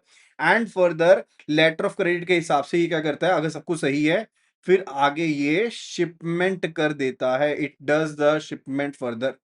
अब एक बार शिपमेंट जब कर दी तो इसके पास क्या आ जाएगा, इसके पास आ जाएगा बिल ऑफ लेडिंग जो कि एक नेगोशिएबल इंस्ट्रूमेंट है, इसके पास इंश्योरेंस भी होगी, इसके पास इनवॉइस भी होगी, एंड जो सपोर्टिंग डॉक्यूमेंट्स हैं वो भी होंगे। अब एक्सपोर्टर इन डॉक्यूमेंट्स को प्रेजेंट करेगा बैंक के पास जिसको हम कहेंगे नेगोशिएटिंग बैंक। ये बैंक जो होगा नेगोशिएटिंग बैंक, ये लेटर ऑफ क्रेडिट, ये बेसिकली डॉक्यूमेंट्स को नेगोशिएट करेगा, ठीक है। अभी नेगोशिएशन जो है ये यूसेज बेसिस पर भी हो सकती है, ये डिमांड बेसिस के ऊपर भी हो सकती है। तो एक्सपोर्टर इन डॉक्यूमेंट्स को नेगोशिएट करेगा, प्रेजेंट करेगा, और इनको नेगोशिएट कर लेगा, नेगोशिएटिंग बैंक इनको पैसे दे देगा, मान लो ये डिमांड नेगोशिएशन है, right. And negotiating bank in documents को अच्छे से गो थ्रू करेगा। 5 बैंकिंग डेज का टाइम पीरियड होता है नेगोशिएटिंग बैंक के पास इन डॉक्यूमेंट्स को अच्छे से स्क्रूटनाइज करने के लिए, एंड उसके बाद इन डॉक्यूमेंट्स को थ्रू द एडवाइजिंग बैंक भेज देगा ओपनिंग बैंक के पास। अब ओपनिंग बैंक के पास भी 5 बैंकिंग डेज का टाइम पीरियड होगा स्क्रूटनाइज करने के लिए। अब अगर प्रेजेंटेशन कंप्लाइंग प्रेजेंटेशन है तो it's the undertaking which is given by the opening bank कि ये कंपनसेट कर देगा, क्योंकि नेगोशिएटिंग बैंक ऑलरेडी पे कर चुका है। तो नेगोशिएटिंग बैंक का जो यहाँ पर नोस्ट्रो अकाउंट चल रहा है एडवाइजिंग बैंक के पास, उसमें पैसा डाल के कंपनसेट कर दिया जाएगा। एंड ये जो बिल ऑफ लेडिंग वाला डॉक्यूमेंट है ये प्रोवाइड कर दिए जाएंगे इंपोर्टर को। इंपोर्टर पोर्ट पर जाकर के ये बिल शोकेस करेगा और अपना सामान ले लेगा, ठीक है जी। ये सारा प्रोसेस होता है related to the letter of credit. I hope कि आपको ये चीज क्लियर होगी होगी, ठीक है जी। चलो, तो आंसर क्या रहेगा यहाँ पे, unconditionally option A, that is a letter of credit. Letter of credit किनके रूल्स के अंदर काम करती है, यूसीपीडीसी गाइडलाइंस के अंदर, uniform customs and practices for documentary credit. कौन सा चल रहा है अभी रूल, 600 चल रहा है, यूसीपीडीसी 600 इज एप्लीकेबल, राइट। ये तभी एप्लीकेबल होगा अगर लेटर ऑफ क्रेडिट में लिखा गया कि यूसीपीडीसी रूल चल रहे हैं, राइट। ये चीज ध्यान में रखनी है। और जब भी जो भी बैंक बीच में आते हैं, लाइक ओपनिंग बैंक है, एडवाइजिंग बैंक है, नेगोशिएटिंग बैंक है, they are not concern about the goods, they are always just looking into the documents. तभी इसको डॉक्यूमेंट्री क्रेडिट कहा जाता है। That is why this is said to be the documentary credit, right. इसको documentary credit कहा जाता है। This is not said to be कि हम यहां पर गुड से डील करते हैं, तो बैंक कभी भी गुड से डील नहीं करते हैं, सिर्फ और सिर्फ डॉक्यूमेंट के साथ डील करते हैं, राइट। तो आंसर जो रहेगा दैट इज ऑप्शन ए। चलो अभी चलते हैं नेक्स्ट क्वेश्चन के ऊपर। सो it says in the detailed cost of project statement for a new factory, amount of rupees 50 lakh is allocated for expenses. 50 lakh का जो एक अमाउंट है उसे एलोकेट कर दिया गया है toward the expenses such as company incorporation fee, right, and further related to feasibility study cost and initial administrative salaries incurred before commercial production begins, right? How are these costs categorized in the project appraisal? तो project appraisal में ये cost किस तरह से count की जाएंगी उनके बारे में हमने बताना है। देखो, तो इनको हम क्लासिफाई करेंगे किस तरह से। ये कॉस्ट जो हुई है ये कैपिटल एसेट की तरफ नहीं हुई है, ये बेसिकली नेसेसिटी है, एक नेसेसरी कॉस्ट है जो प्रोजेक्ट को स्टैब्लिश करने के लिए हुई है, राइट। सो इनको हम क्लासिफाई करेंगे preliminary and pre operative expenses के तौर पर in the cost of project statement, right. अब प्रिलिमिनरी एक्सपेंसेस क्या होती हैं? These are the one time cost, like incorporation, feasibility study करनी है या प्रोजेक्ट रिपोर्ट प्रिपरेशन करनी है, वो प्रिलिमिनरी कॉस्ट है। एंड प्री ऑपरेटिव एक्सपेंसेस क्या होते हैं? Pre operative expenses recurring cost होती है जो ड्यूरिंग द इंप्लीमेंटेशन फेज होती है, लाइक एडमिनिस्ट्रेटिव एक्सपेंसेस है, अब वो तो बार बार पे करनी पड़ेंगी, आईडीसी है, इंटरेस्ट ड्यूरिंग कंस्ट्रक्शन है, रेंट हो गया, यूटिलिटीज हो गया, जो प्रोडक्शन से पहले का है, राइट। सो इसको प्रोजेक्ट कॉस्ट का पार्ट माना जाता है फाइनेंसिंग पर्पसेस के लिए, एंड कैपिटलाइज किया जाता है एंड अमोर्टाइज या राइट ऑफ भी किया जाता है आफ्टर सम पर्टिकुलर टाइम, जब प्रोजेक्ट आपका ऑपरेशनल हो जाता है अकाउंटिंग की टर्म्स के हिसाब से या टैक्स की टर्म्स के हिसाब से। तो ये जो 50 लाख रुपए एलोकेट किए जा रहे हैं, incorporation fees, feasibility studies, initial salaries, तो यहां पर जो इनकॉर्पोरेशन फीस है, जो फिजिबिलिटी है, वो तो प्रिलिमिनरी कॉस्ट है, और जो सैलरीज हैं those are related to pre operative expenses जो रेकरिंग नेचर के, राइट। ये चीज क्लियर होनी जरूरी है। तो आंसर देखते हैं, ऑप्शंस क्या है यहां पर। Working capital margin, working capital margin तो नहीं है। वर्किंग कैपिटल मार्जिन तो बेसिकली प्रमोटर की कंट्रीब्यूशन होती है toward the funding, right. So option A is not correct.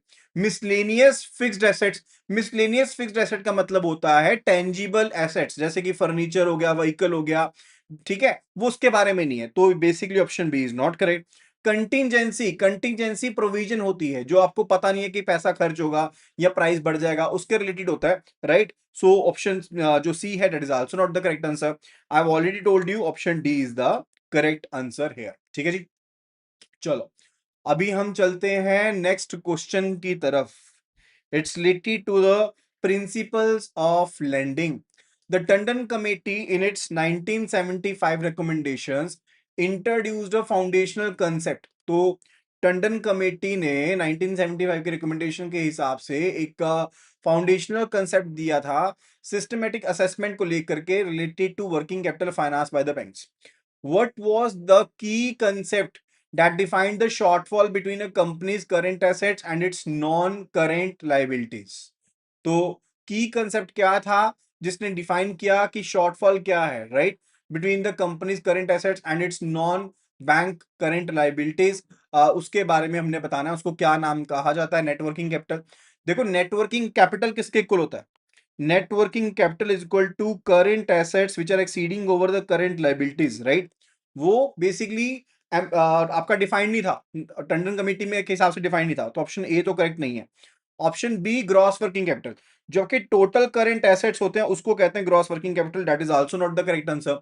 Working capital gap, absolutely यही चीज तो यहां पर कही जा रही है कि if you basically do subtract, like total current assets में से मैं current liabilities other than bank borrowings को सब्ट्रैक्ट कर दूंगा, यही चीज कहेगी ना, नॉन बैंक करंट लाइबिलिटीज बोली गई है। Shortfall between companies current assets and it's non bank current liabilities, तो वो क्या रहता है? That is a working capital gap, right. And मैं ऑलरेडी आपको बहुत बार बता भी चुका हूं कि मेथड 1 में जो मैक्सिमम एमपीबीएफ रहता है वो कितना रहता है? That is 75% of the working capital gap. तो उसका फॉर्मूला रहता है working capital gap minus 25% of margin of working capital gap, ये रहता है, ठीक है। और मेथड 2 के हिसाब से क्या रहता है? It is working capital gap and 25% of the total current asset is the margin. ये चीज मार्जिन है, ये वाली भी और ये वाली भी, दोनों मार्जिन है यहाँ पर, राइट। सो आंसर क्या रहेगा? Answer is option C for this question. Now let's move toward the next question 29, right? It says a financial analyst is calculating the DSCR। तो एक फाइनेंशियल एनालिस्ट है जो कि DSCR को कैलकुलेट कर रहे हैं to evaluate a term loan proposal। The correct formula is critical for an accurate assessment which of the following numerator correctly represents the funds available for servicing the term debt. बहुत आसान सा question है। देखो डीएससीआर होता है simple सा formula, DSCR debt service coverage ratio, ideal जो रहता है 2:1 रहता है, and that must be equal to profit after tax PAT जिसको हम कहते हैं, एंड आपका जो नॉन कैश एक्सपेंस है डेप्रिसिएशन का, प्लस उसमें एनुअल इंटरेस्ट भी आप साथ में शामिल करते हो, डिवाइडेड बाय जो भी आपका एनुअल इंटरेस्ट है जो आपने पे करना है वो, एंड प्लस जो प्रिंसिपल इंस्टॉलमेंट्स आपने पे करनी है वो सब यहां पर बन जाएंगी, right. So this is a follow. तो न्यूमरेटर में क्या रहता है, profit after tax, depreciation and जितनी भी इंटरेस्ट पेमेंट्स हैं वो सभी रहेंगी। सो अकॉर्डिंगली अगर हम देखें तो option B is the correct answer. And जो फॉर्मूला यहां पर बेसिकली डिजाइन किया गया वो मैंने आपको ऑलरेडी बता दिया है that what it is, right. ठीक है जी। एंड जो यहां पर ऑप्शन सी दी गई है ना कि आप नेट सेल्स में से कॉस्ट ऑफ गुड्स सोल्ड को सब्ट्रैक्ट कर दोगे, what will be having then. अगर नेट सेल्स में से कॉस्ट ऑफ गुड्स सोल्ड को निकाल देंगे तो we will be having the gross profit. So this is equal to gross profit. ये ग्रॉस प्रॉफिट का फॉर्मूला बन गया आपके पास। ध्यान रखेंगे, देखो बाकी ऑप्शंस को देखना भी जरूरी होता है। इट्स बेसिकली रिक्वायर्ड, राइट, कि आपको थोड़ा सा पता हो कि बाकी ऑप्शंस भी क्या क्या है। चलो अभी चलते हैं नेक्स्ट क्वेश्चन की तरफ। सो it says a banks board is reviewing it's comprehensive credit management policy. तो बैंक का जो बोर्ड है उनकी कॉम्प्रिहेंसिव जो क्रेडिट मैनेजमेंट की पॉलिसी है उनको रिव्यू कर रहे हैं, so as to ensure it aligns with the regulatory expectations, कि रेगुलेटरी एक्सपेक्टेशंस के पैमाने पर हम प्रॉपरली काम कर रहे हैं। The policy covers capital adequacy norms. जो पॉलिसी है वो कैपिटल एडिक्वेसी नॉर्म्स को, रिस्क प्राइसिंग को, एक्सपोजर नॉर्म्स को, लोन रिव्यू मैकेनिज्म को कवर कर रही है। Which of the following is the operational lending decision rather than a high level component of the credit management framework itself। कौन सी जो चीज है वो ऑपरेशनल लेंडिंग डिसीजन से रिलेटेड है rather than high level component of the credit management framework से related है, उसके बारे में हमने बताना है। देखो सबसे पहली चीज है कि हाई लेवल जो कंपोनेंट्स होते हैं क्रेडिट मैनेजमेंट के वो क्या क्या है। कैपिटल एडिक्वेसी नॉर्म्स के बारे में अगर समझें तो रेगुलेटरी कंप्लायंस क्या कहती है, बेसल के साथ है, यहाँ आरबीआई की कैपिटल रेशियोज उनके हिसाब से है। Risk pricing is basically to methodology जो कि आपकी लिंक्ड है रिस्क प्रोफाइल से रिलेटेड है, इंटरेस्ट स्प्रेड से रिलेटेड है। एक्सपोजर नॉर्म्स की बात करें तो it's basically related to limit जो आप सिंगल या ग्रुप बोरोवर के ऊपर डालते हो या सेक्टरल कैप लगाते हो, लाइक इस सेक्टर को इतना मैक्सिमम लोन दे सकते हैं, इंडिविजुअल को मैक्सिमम इतना लोन दे सकते हैं, उसके बारे में। एलआरएम की बात करें तो वो इंडिपेंडेंट मॉनिटरिंग से रिलेटेड है, यानी कि जो कोई भी क्रेडिट फैसिलिटी आपने सैंक्शन करी है उसकी क्वालिटी को आप इंडिपेंडेंटली मॉनिटर कर रहे हो, that is covered under the loan review mechanism. वो चीज आपकी किसके अंदर कवर होती है, लोन रिव्यू मैकेनिज्म के कवर अंदर कवर होती है। एंड अगर हम ऑपरेशनल लेंडिंग डिसीजन की बात करें, when we are talking about the operational lending decision, तो we are talking at the transactional level. हम ट्रांजैक्शनल लेवल के ऊपर बात कर रहे हैं, यानी कि मान लो कि हमने डिसाइड करना है कि हमने एक स्पेसिफिक जो लोन प्रपोजल है क्या हमने उसको एक्सेप्ट करना है या फिर उसको रिजेक्ट करना है। यानी कि एक होता है पॉलिसी लेवल जो आप पूरे पोर्टफोलियो लेवल के ऊपर कर रहे हो, एक होता है ऑपरेशनल लेवल यानी कि जब आप सिंगल लोन के बारे में बात कर रहे हो, राइट। अब मुझे मान लो सिक्योरिटी मार्जिन कितना चाहिए एक बोरोवर से, वो पॉलिसी लेवल थोड़ी ना, वो तो ऑपरेशनल लेवल के ऊपर है। अगर मुझे रीपेमेंट स्केड्यूल को फिक्स करना है एक पर्टिकुलर टर्म लोन के लिए, वो भी ऑपरेशनल लेवल के ऊपर है। अगर मुझे ड्राइंग पावर को फिक्स करना है related to working capital loan account, तो वो भी पॉलिसी लेवल से रिलेटेड नहीं है, ट्रांजैक्शनल लेवल से रिलेटेड है। तो कुछ एक डिसीजन जो होते हैं वो ऑपरेशनल डिसीजन होते हैं, कुछ एक डिसीजन होते हैं जो पॉलिसी या फ्रेमवर्क लेवल के ऊपर होते हैं, राइट। अब यहां पर अगर हम देखें, ठीक है, यहां पर अगर हम देखें कि जो आपको चीजें बताई गई हैं like capital adequacy norms, risk pricing, exposure norms, loan review mechanism, ये सभी किससे रिलेटेड है, these are related to the policy level. ठीक है, ये पॉलिसी लेवल से है, इंडिविजुअल लोन प्रपोजल से रिलेटेड नहीं है ये। ठीक है, जो लिस्टेड आइटम्स हैं, ठीक है, ऑपरेशनल डिसीजन जो होता है वो बेसिकली इंडिविजुअल से रिलेटेड होता है, लेकिन जो कैपिटल एडिक्वेसी है, रिस्क प्राइसिंग है, एक्सपोजर नॉर्म्स है, लोन रिव्यू मैकेनिज्म है, ये आपके पॉलिसी लेवल फ्रेमवर्क लेवल से रिलेटेड है, right. Now let's have a look at the options. Setting the banks overall exposure limits for the real estate sectors. देखो अगर आप एक्सपोजर नॉर्म को सेट करना चाहते हो रिलेटेड टू सेक्टर, वो एक स्ट्रेटेजिक पार्ट हो सकता है, right, so as to manage the concentration risk, because हम एक पर्टिकुलर सेक्टर को कैप कर देते हैं, इस सेक्टर को मैक्सिमम 1,000 करोड़ का लोन जाएगा, नॉट मोर देन दैट। तो हमने अपना कंसंट्रेशन रिस्क को अवॉइड करने के लिए चीज कर दी, राइट। बट यहां पर ये चीज आंसर नहीं रहेगी, because we were to answer कि कौन सी ऑपरेशनल लेंडिंग डिसीजन जो है rather than a high level component हो क्रेडिट मैनेजमेंट, उसके बारे में बताना था। तो ये तो हमारा पॉलिसी लेवल है, फ्रेमवर्क लेवल के ऊपर। Option A is not correct. Option B Approving a specific 5 crore working capital limit for a single corporate client, absolutely sanction का डिसीजन जो है वो आपका फॉर ऑपरेशनल लेवल के ऊपर रहता है. This is related to operational level.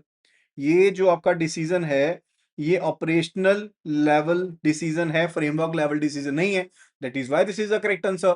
Establishing the risk rating methodology, ये भी पोर्टफोलियो लेवल है, ये भी आंसर नहीं है. Defining the bank's policy on asset classification, ये भी आपका पोर्टफोलियो लेवल के ऊपर है. So option B is the correct answer here. Now let's have a look at the question number 31. During the credit appraisal process, during the credit appraisal process, a borrower's proposal is actually run through the bank's credit risk rating model. तो borrower का जो proposal था credit risk rating model से निकाला and जो resulting score था that was below the pre defined threshold for sanctioning the new loans. What is the primary implication of this low score for the credit decision making committee? तो क्या decision रहेगा? The loan must be rejected. देखो लो score जो है definitely वो एक negative indicator है. First option कह रही है कि रिजेक्ट कर दो, राइट, आउटराइट आप बेसिकली रिजेक्ट कर दो विद नो फर्दर कंसिडरेशन. तो लो स्कोर एक नेगेटिव इंडिकेटर डेफिनेटली होता है, लेकिन कमेटी अभी भी कंसीडर करेगी लोन को कुछ एक मॉडिफिकेशंस के साथ. लाइक रिस्क मिटिगेशन मेजर्स का इस्तेमाल किया जा सकता है, डिटेल जस्टिफिकेशन ली जा सकती है. ठीक है, ऑटोमेटिक रिजेक्शन नहीं होनी चाहिए. तो ऑप्शन ए जो हो गया वो हो गया गलत. Option B, it says the score signals a high probability of default, making it primary criterion for rejecting or modifying the proposal. Absolutely correct. जो क्रेडिट रेटिंग स्कोर होता है वो प्राइमरी क्राइटेरियन होता है डिसीजन मेकिंग के लिए. अगर score कम है तो definitely high credit risk assessment उसकी करनी जरूरी होती है. ठीक है, वो बेसिकली सिग्नल कर रहा है कि अनएक्सेप्टेबल प्रोबेबिलिटी ऑफ डिफॉल्ट उसमें हो सकती है, तो उसमें मॉडिफिकेशन करनी जरूरी है या वो रिजेक्शन का एक बड़ा कारण बन सकता है. So definitely option B is the correct answer here. ठीक है जी. Now let's move toward the question number 32.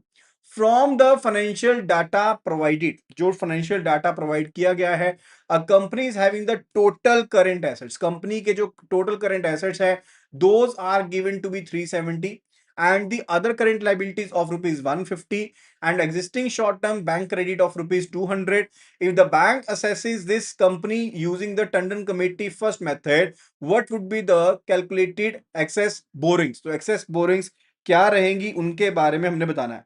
अब आपको दिए गए हैं यहां पर टोटल करंट एसेट्स दिए गए, we are provided with the total current assets and further we are providing the total current other current liabilities भी दी गई हैं. And for the existing short term जो बैंक क्रेडिट है दैट इज आल्सो गिवन, वो bank credit भी दिया गया. डिफरेंट फिगर्स हैं. So we are provided with the total current assets which are given to be 370 and we are provided with the other current liabilities, those are given to be 150 and further we are given to be short term bank credit जो let's say CC limit आपको दी गई है 200 की दी गई है. if the bank assesses this company using the Tandon committee first method, तो first method के हिसाब से एमपीबीएफ मेथड के हिसाब से कैलकुलेशन कैसे होती है? If we are to calculate the working capital gap, तो हम वर्किंग कैपिटल गैप को किस तरह से कैलकुलेट करेंगे? Like working capital gap is something related to कि आप टोटल करंट एसेट्स में से अदर करंट लायबिलिटीज को सेपरेट कर दो. Now the total current assets are given to be 370 minus the other current liabilities that is equal to 150. तो ये बन जाता है हमारे पास 220. ये आपके पास वर्किंग कैपिटल गैप आ गया, right.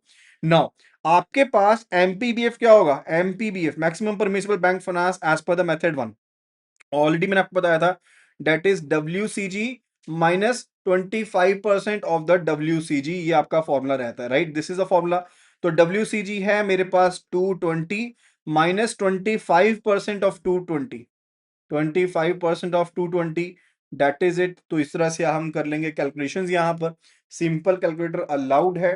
So 220 minus 25% that is equal to 165. तो आपका मैक्सिमम जो बोरोइंग बनती है वो 165 की बनती है. वो कितनी बनती है? 165 की बनती है. और हमने बोरिंग पहले कितने कर रखी है? 200, 200 की. ठीक है जी. तो एक्सेस बोरिंग कितनी होगी? एक्सेस कितनी होगी? That is 165 minus 200 that is equal to 35 negative. यानी कि 35 की बोरोइंग जो है वो यहां पर ज्यादा की गई है. सो आंसर क्या रहेगा? Answer is going to be option A, that is 35, right. So that is going to be the correct answer for this question. Clear है ये चीज? काइंडली कंफर्म कर दीजिए क्या ये पार्ट क्लियर हो गया यहां पर. Now let's move toward the next question which is related to appraisal and assessment of the credit facilities.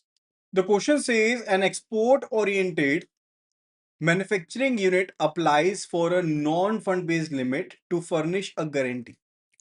तो एक एक्सपोर्ट ओरिएंटेड मैन्युफैक्चरिंग यूनिट है जिसने अप्लाई किया है नॉन फंड बेस्ड फैसिलिटी के लिए, जहां पर डायरेक्ट आउटले ऑफ फंड्स नहीं होता, उसके लिए अप्लाई किया है।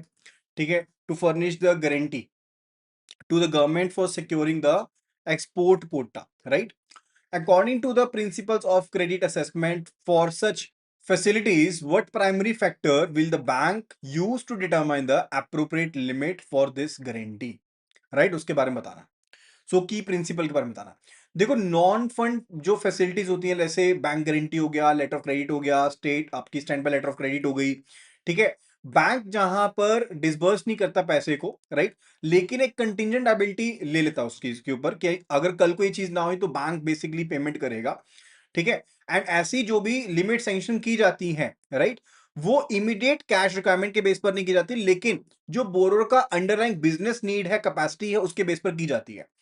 तो प्राइमरी फैक्टर क्या रहेगा कि बैंक जो है वो डिटरमाइन करेगा एक्सपोर्ट कोटा के लिए गारंटी के लिए जो लिमिट चाहिए वो कितनी है, एंड उसके लिए वो देखेगा कि एप्लीकेंट का जो एक्चुअल वॉल्यूम है, प्रोजेक्टेड एक्सपोर्ट टर्नओवर है, वो कितनी है। ठीक है, क्यों?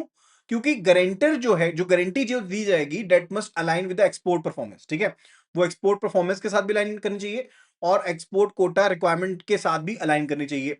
अब जितना ज्यादा एक्सपोर्ट कोटा एलोकेशन होगा, उतनी ज्यादा बड़ी गारंटी चाहिए रहेगी।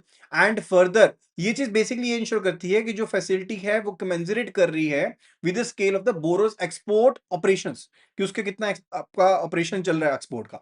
ये नहीं है ना कि बिल्कुल नया अभी एक्सपोर्टर है एंड उसको 300 करोड़ की गारंटी दे दे, ऐसे तो नहीं होता ना। एंड कौन से फैक्टर्स कंसीडर किए जाते हैं इसके अलावा? जो पास्ट ट्रैक रिकॉर्ड है आप एक्सपोर्ट्स का वो देखते हो, क्रेडिट वर्दीनेस चेक करते हो, फाइनेंशियल्स देखते हो, मार्जिन या कोलेटरल जो ऑफर कर रहे हो वो देखते हो, रेगुलेटरी गाइडलाइंस को देखते हो। ठीक है, लेकिन जो प्राइमरी फैक्टर रहता है that's basically related to what, कि आप देखते हो कि actual and projected export turnover कितनी है, वो मेजर चीज रहती है। Total turnover of the company, option A it says कि वो we go for the total turnover of the company. The value of machinery used in the export unit उसको देखेंगे, या फिर जो value of export quota being applied for and allotted देखेंगे, right, या फिर कंपनी का जो नेट प्रॉफिट मार्जिन है फ्रॉम द प्रीवियस ईयर उसको काउंट करेंगे, राइट। तो जब आप गारंटी दे रहे हो for the export quota, right, तो value of quota applied and allotted उसके हिसाब से देखते हैं। तो स्पेसिफिक असेसमेंट जो प्रिंसिपल है उसको देखते हैं, एंड साथ के साथ जो टर्नओवर होती है उसको भी देखते हैं। So we will be saying option A and option C both are correct. So I will be saying A and C both are correct in this regard. ठीक है, तो ए भी करेक्ट है एंड सी भी करेक्ट है इस रिगार्ड में। ठीक है जी, चलो अभी चलते हैं नेक्स्ट क्वेश्चन के ऊपर। It's related to the principles of lending according to the regulatory directives of the MCLR. ठीक है, तो जो आपके रेगुलेटरी डायरेक्टिव रहते हैं किसके? एमसीएलआर के, यानी कि marginal cost of funds based lending rate के। Banks are required to publish banks are required to publish their internal benchmark rates for several specific maturities to ensure transparency. Which of the following is not one of the standard mandatory maturities for which the bank must publish the MCLR? जो regulatory guidelines है RBI की guidelines के हिसाब से, जो कि 1 अप्रैल 2016 से लागू है, उसके हिसाब से जो स्टैंडर्ड मैच्योरिटीज है, like overnight, 1 month, 3 month, 6 months, 1 year, ये मैंडेटरी हैं। बैंक्स जो हैं वो ज्यादा लंबी ड्यूरेशन के लिए भी एमसीएलआर को इशू कर सकते हैं, लेकिन वो मैंडेटरी नहीं है। जो मैंडेटरी है वो है overnight, 1 month, 3 month, 6 months and 1 year. ठीक है, यानी कि 1 साल तक की, not more than that, right. तो यहां पर जो ऑप्शन दी गई है ना आपको कि 2 ईयर एमसीएलआर, ये मैंडेटरी नहीं है, दिस इज नॉट मैंडेटरी। ये बाकी जो तीन है यहां पर दीज आर मैंडेटरी, बट ये वाली जो है मैंडेटरी नहीं है। So this is going to be the correct answer है for the question number 34। Now let's have a look at the next question, question number 35, which is related to the appraisal and the assessment of the credit facilities. It says a well-established manufacturing firm with a healthy order book has applied for a term loan for modernization. When analyzing the proposal, the credit officer must identify the most reliable and primary source from which the loan will be repaid. Out of the four potential sources of repayment, which one reflects a sustainable and sound basis for sanctioning the loan?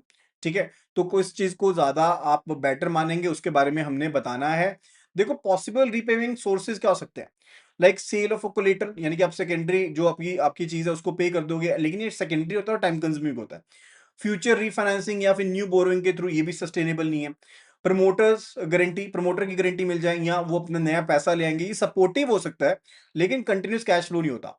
या जो internal accruals हैं, cash flow है business operation से, उसका इस्तेमाल किया जा सकता है, राइट। ये अलग अलग चीजें होती हैं, ठीक है। तो that is the main thing कि अगर आप सेल कर देते हो या लिक्विडेट कर देते हो कंपनी के फिक्स्ड एसेट को, तो क्या वो एक सस्टेनेबल सोर्स है? That's basically not a sustainable source, and वो टाइम कंज्यूमिंग भी है। Option A is not correct. Funds raised bye issuing new equity, अब उसमें भी टाइम लगेगा। आप प्रमोटर की इक्विटी भी तो लेके आ सकते हैं, वो भी चीज की है, वो भी गलत है। कैश फ्लो जनरेटेड, तो अक्रूवल जो होते हैं डेफिनेटली वो सबसे ज्यादा बेटर है, एंड वो सस्टेनेबल भी होते हैं। सो option D is the correct answer है, ठीक है जी। चलो अभी चलते हैं हम नेक्स्ट क्वेश्चन की तरफ। Next question number 36, question number 36 here. So it says a key distinction in bank financing is between the fund based and the non fund based। जो एक की डिस्टिंक्शन रहती है बैंक फाइनेंसिंग की, is between the fund based and non fund based facilities, which fundamentally alters the nature of the bank's risk at the time of the sanction। What is the defining characteristic of a non-fund based facility like a bank guarantee or a letter of credit? देखो, fund based facility होती है जहां पर आपको पैसा देना पड़ता है डिसबर्समेंट के टाइम पर, जैसे टर्म लोन हो गया, सीसी होगी, ओवरड्राफ्ट हो गया, ठीक है। यानी कि इमीडिएट क्रेडिट एक्सपोजर होता है। रिस्क की बात करें, नॉन फंड बेस्ड के केस में बैंक को अपफ्रंट फंड्स डिसबर्स नहीं करने पड़ते हैं, वहां पर एक अंडरटेकिंग होती है, एंड जो अंडरटेकिंग होती है वो कंटिंजेंट लायबिलिटी के ऊपर होती है, on behalf of the borer होती है। रिस्क बेसिकली क्रिस्टलाइज होता है, ठीक है। अगर बोरो डिफॉल्ट करेगा अपनी ऑब्लिगेशन के ऊपर तभी रिस्क क्रिस्टलाइज होगा, अदरवाइज नहीं होगा। जैसे मैंने आपको एग्जांपल्स दी, क्वेश्चंस भी हमने कवर किए related to letter of credit and bank guarantee के रिलेटेड भी। तो नॉन फंड बेस्ड फैसिलिटी जो होती है वो कंटिंजेंट लायबिलिटी की है, ठीक है। जबकि जो बैंक का रिस्क हुआ है, अराइज हुआ है, अगर कस्टमर फेल हो गया अपनी ऑब्लिगेशन को परफॉर्म करने में, उसके बाद बैंक को अपनी कमिटमेंट को ऑनर करना पड़ेगा, चाहे वो बैंक गारंटी हो, चाहे वो लेटर ऑफ क्रेडिट हो। ऑप्शंस को देखते हैं। The bank's funds are immediately disbursed to the borrower, तो ऑप्शन ए तो फंड बेस्ड से रिलेटेड है, तो ऑप्शन ए तो करेक्ट नहीं है, ये तो फंड बेस्ड से रिलेटेड है, right. The facility does not involve any risk for the bank, risk तो होता है बट दैट इज कंटिंजेंट, ठीक है, कंटिंजेंट रिस्क होता है। It represents a contingent risk for the bank where the liability where the funds are disbursed only upon the occurrence of a specific event of default। Absolutely correct, option C is absolutely correct। option D, the bank earns interest income from the date of sanction similar to term loan, ठीक है, तो उसके बारे में option D is also not correct है, ठीक है, option D भी करेक्ट नहीं है, ठीक है जी। Now let's move toward the next question number 37। It says when preparing the cost of project statement for term loan appraisal, the project manager includes a provision to account for potential cost escalations, unforeseen expenses, or price increase in machinery and material during the project implementation period. तो project के implementation period के दौरान definitely cost बढ़ सकती है, तो उसके लिए जो टर्म लोन अप्रेजल किया जा रहा है, प्रोजेक्ट मैनेजर ने एक प्रोविजन इंक्लूड किया उस पर्पज के लिए, right. What is the specific component of the project cost called? उस प्रोजेक्ट कॉस्ट के कंपोनेंट को क्या कहते हैं? Miscellaneous asset, pre operative expenses, contingencies, या वर्किंग कैपिटल मार्जिन। देखो मिसलेनियस एसेट का मतलब होता है tangible item like furniture, fixture etcetera, वो सब चीजें शामिल होती हैं, so that is not the part.